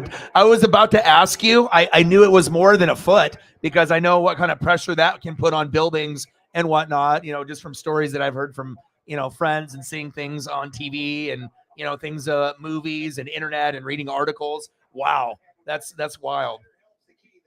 And you're getting more on. So you guys have to consistently work just to make sure your buildings aren't going to collapse. And it's not like one of those things where, some buildings are, kind of janky and then, they just fall apart just because they're a little bit older. But if you're getting that much snow, you could even have stuff that's like newer and still collapse. Just the amount of that pressure, on a building, sometimes it's just going to give with the weight of the snow. Not all snow is going to be powdery and soft. Sometimes that gets, cold at night and it's like, you're going to be like boulder status. So crazy. Joey Logano in the lead. Cindric to pull it off. Yeah, that would be nice. Well, prayers up for you and the fam. I know you're going to be busy working and whatnot. And that's a wild, wild snow. The people like Sarah in the Midwest and we get Odin Sun like in New York, you guys experience so much more. And obviously you're on the West Coast kind of with me, but Utah is a different beast. That's like in Alaska. That's like you are the modern day Alaska. Obviously we have, Hawaii and Alaska in the lower 48, but I would say that's probably the closest thing, especially where you live. So in a typical year, how many months a year do you typically get snow? For most people, it's like 1 or 2 with like potential. It might drag on to like with us. Sometimes we end up getting snow not until February or March when most people are getting it in December and January. But like based on where you live, it sounds like you might even be getting snow, even a little bit longer than other people.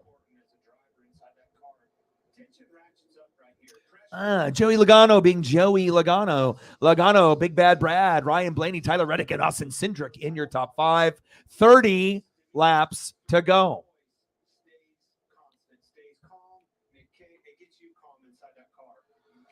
Well, at least for work, you're always going to have work out there, right? I mean, based off conditions and whatnot and what needs to be done. Now imagine inside the car, we know as drivers, we can get in and settle into a rhythm and kind of relax. You know, people don't realize. I mean, you can do white collar work and you can do blue collar. I've done both.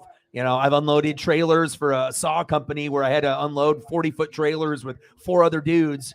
And, you know, you're lifting things that are 5 pounds to 400 and you have to consistently move. You can't take a break, you know, until it's done. You know, time is money. You got to be able to unload so the person can leave and they can make more money and they can go on pick up or drop off. And, I mean, this shit is not easy. So, you know, I've gone both routes, you know, where I've done like the phone sales thing and, you know, I've done that and I've been on the phones, did that for a good chunk of my life. And, you know, working in warehouses too. Those are usually the things that I would love to do, you know, to kind of get best of both worlds. Shit, I worked at a warehouse, at a furniture warehouse, you know, not too long ago. And I think I was making like $5 or $6 an hour. No lie. And it was hard work, you know. You definitely gain a different perspective when you know, do different types of jobs and understand how people work and how people, you know, go through it each day. 27 laps to go. Big Bad Brad, Tyler Reddick, Christopher Bell, Denny Hamlin, and Corey LaJoy. Now Joey's back in 5th place. Yeah. I don't know. I think it's just one of those things. It's like you love NHL. Some people don't. It's just about having that connection, you know, and what you enjoy and just the speed and, you know, obviously with hockey, you know, the hits, the fights, you know, and just having the favorite teams and whatnot, you know. I think it really comes down to NASCAR, Major League Baseball, and NHL are not going to be for everyone. You know, those 3 take something extra for you to really love it. It's not as easy as like a wrestling or like a football, you know.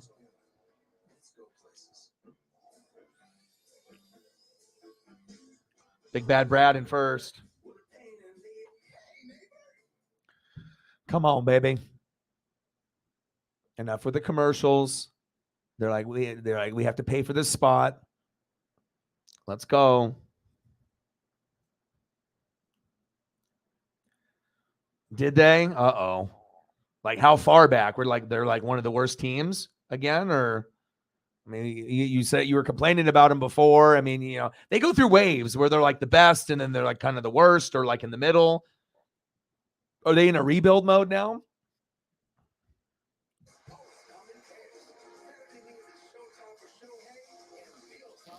Yeah, I can't wait for a regular season Major League Baseball.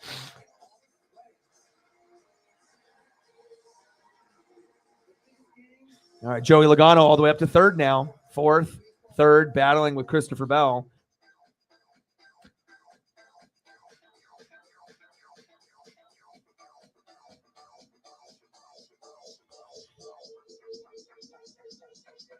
I need to try it first. A promise is a trust not to be broken. Whether spoken with an oath. Oh, really? Well, that's good. And I actually, you know, was going over the playoff format and how it's so much different than all the other sports, the NHL. And after 100 years, we're still taking care of the military community and their families. All right, 22 to go. Always. There's a thin line in the NASCAR Xfinity Series between being a name they know and being a name they'll never forget. When cold symptoms keep you up, try Vicks NyQuil Severe. Just 1 dose starts to relieve 9 of your worst cold and flu symptoms to help take you from 9 to 9. From max strength nighttime relief, NyQuil Severe. The nighttime sniffling, sneezing, coughing, sore throat, best sleep for the cold medicine. All right, we're getting down to the nitty gritty here. The last 21 laps.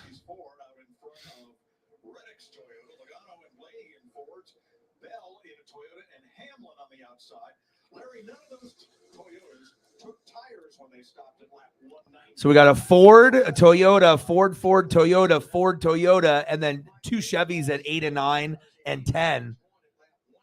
And Ford's dominated, so it is surprising to see some of these Toyotas up there. And Toyotas weren't very good today. Obviously in pre-qualifying, and same thing goes with the Chevys. It was really Ford for the first 8 spots, and then 9 and 10 were, Toyota Chevys. So 20 to go. Joey Logano sitting in 3rd place. Big Bad Brad, Tyler Reddick, Joey Logano, Christopher Bell now passing him, and rounding it off, Denny Hamlin in 5th. 19 to go. Let's go, baby. That sun's going down. Always a bear getting into one, Tony. Ooh, bounced off the wall pretty hard. Ty Gibbs. Exit. Probably lost the nose up off the corner. Got into that wall pretty hard. Big Bad Brad. Maybe not be able to see, but you saw. Glare is getting very bad for these drivers. And they couldn't get to Tyler again. Tyler is still clear. Late afternoon sun, turn 1 has always been an issue here at Daytona since they flipped this racetrack. The backstretch. 18 to go.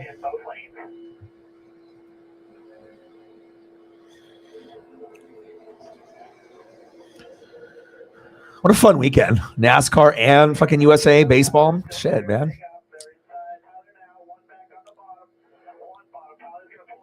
Oh, baby. What's going to happen here? I mean, like I said, Joey had the pole. Joey was leading the most laps. It's like he's right in position, when everyone else wrecked. So someone could steal it from him. But he has had the best car today. Kyle Busch's car was pretty damn good for a chunk of the race, for about a quarter of the race as well. But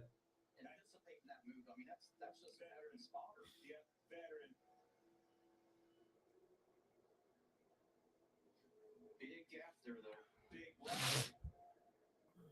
Slowed that line down. Reddick's starting to have trouble. That outside line deteriorating a little bit. What 10 laps ago we were saying the bottom was doing that. Here they come back. yeah, this is going to go down to the nitty gritty, baby. Shot in the back for Blaney into his teammate Logano. Oh, baby. Block off of Keselowski. 15 to go. The drifting, man. Like, sometimes with those cars, like, you can just shoot off. And sometimes, you're going to go down to that low line because you feel it's going to be easiest to pass. But sometimes that high line, which is not really the most popular spot to be in. Sometimes it's just a better line to be in. And then you can go really cave down very quickly and block at the bottom. You can definitely tell the elites and the greats, they know the timing and the precision. Big Bad Brad in 1st, Joey Logano in 2nd. They're battling it out. Blaney, Reddick, and Christopher Bell right fucking there too. 3 Fords, 2 Toyotas. Who would have thought? 13 to go.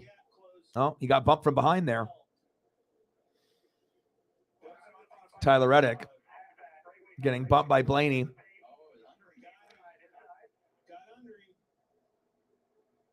These guys are racing it. Oh, here's a little bump right there from the 45. Tyler Reddick bumping. Yep. Yes, he did. This is coming down to the wire, baby. I still think they win this battle for now. You see that tighter line on the outside. I think that will slowly prevail. Yeah.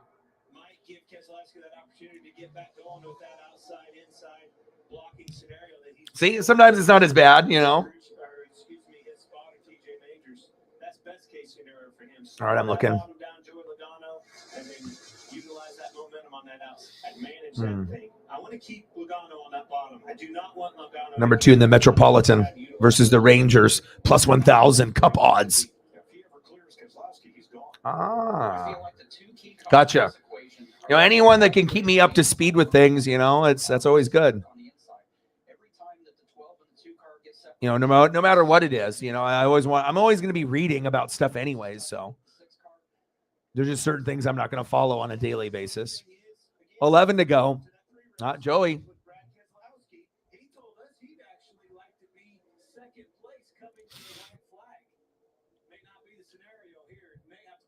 RFK racing.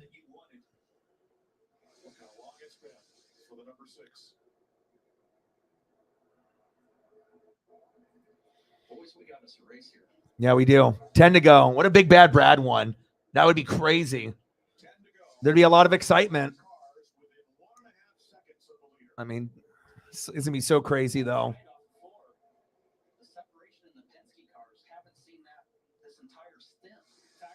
The Kraken. How are they doing? How good is the Kraken doing right now? I know we talked about it yesterday with like the record, but like, how are they doing playoff seeding wise? What would theirs be compared to like what you said for you, for the Devils? 9 to go.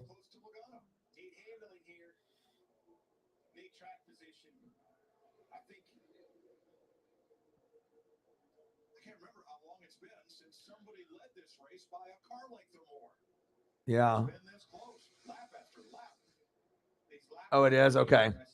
I didn't know if it just showed Western Conference and Eastern or if it showed both. I closed it after I looked at it, so 8 to go. I will open it again. Logano, Big Bad Brad, Reddick, Blaney, and Cindric in your top 5. Wow, this is really coming down to the nitty-gritty here. 7 to go. He said it's both. Is that open your eyes, oh doggy dog? I know I need to.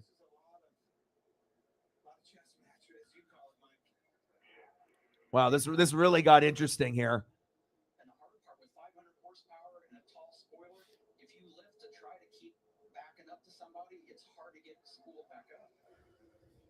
It feels like wherever the position on the track is, it's kind of like half and half for Big Bad Brad and the other half for Joey Logano. So it's like, half of the lap could be led by Brad, the other half could be led by Joey, and it just depends on where they are on the track. Like, this is really close unless we get a fucking wreck. I mean, I want it to be green flag the rest of the way. That would be most ideal.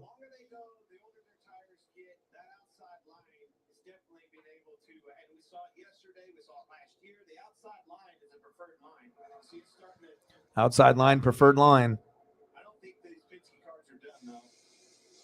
You have the fastest car. That 22 is 5 to go. the fastest car all day. But that 6 car ain't much behind you. And the 6 car is in a preferred line. And as you've said all day, the further back you get, the worse that car is going to handle. Wow, this is really coming down to the wire. 5 to go. I mean, this is the closest Brad has been winning or chance to win in a long time.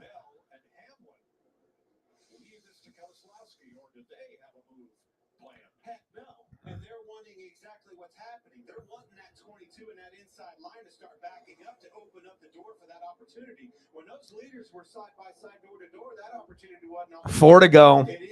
Wow, this is nuts. $74. Let's get to a hundo. $26 to get to a hundo. And then we're going to go World Baseball Classic. Cuba, USA. Live play-by-play and reactions just in about 45 minutes from now. So it looks like I might have a little bit of a break, like maybe 20 minutes. But I still got to prep for the next one, so probably no break.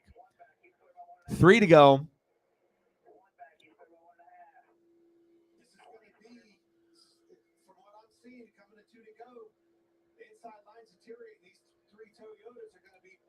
Case scenario, it's going to be a big time block for Brad Keselowski. Listen, TJ Majors, and if you're ready, make your move. 2 to go. Is Big Bad Brad going to win this race? Are you fucking kidding me? I mean, Brad has been strong here. Him and Logano were kind of neck and neck, but Bell's not waiting. Let's see if Brad's car is just fast enough to stay up front with that clean air. White flag. I mean, all Brad has to do is just hang on one last lap. Oh, baby. Is this Big Bad Brad? Oh, Logano. Oh, this is going to be nuts. Oh, he's got a big push. Big push. Logano just passed. The big bad Brad is right there. Now he's slipping back. Oh, Joey, did he get him?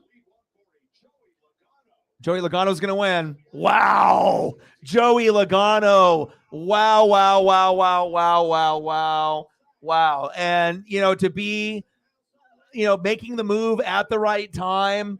Wow. Not very many people can do that. And unbelievable. Brad could have won the race, but Joey is just fucking Joey. And unfucking believable. Wow. What a comeback win. But that's what the greats do, right? When you're Kyle Busch, when you're Joey Logano, when you're, Kyle Larson, Chase Elliott, and maybe future Ross Chastain, you do things like that. And the champ from last year is showing why he was the champ from last year. Unbelievable finish there to get that pass right there at the end to win. Unbelievable. And I feel really bad for Big Bad Brad because, he could have done it.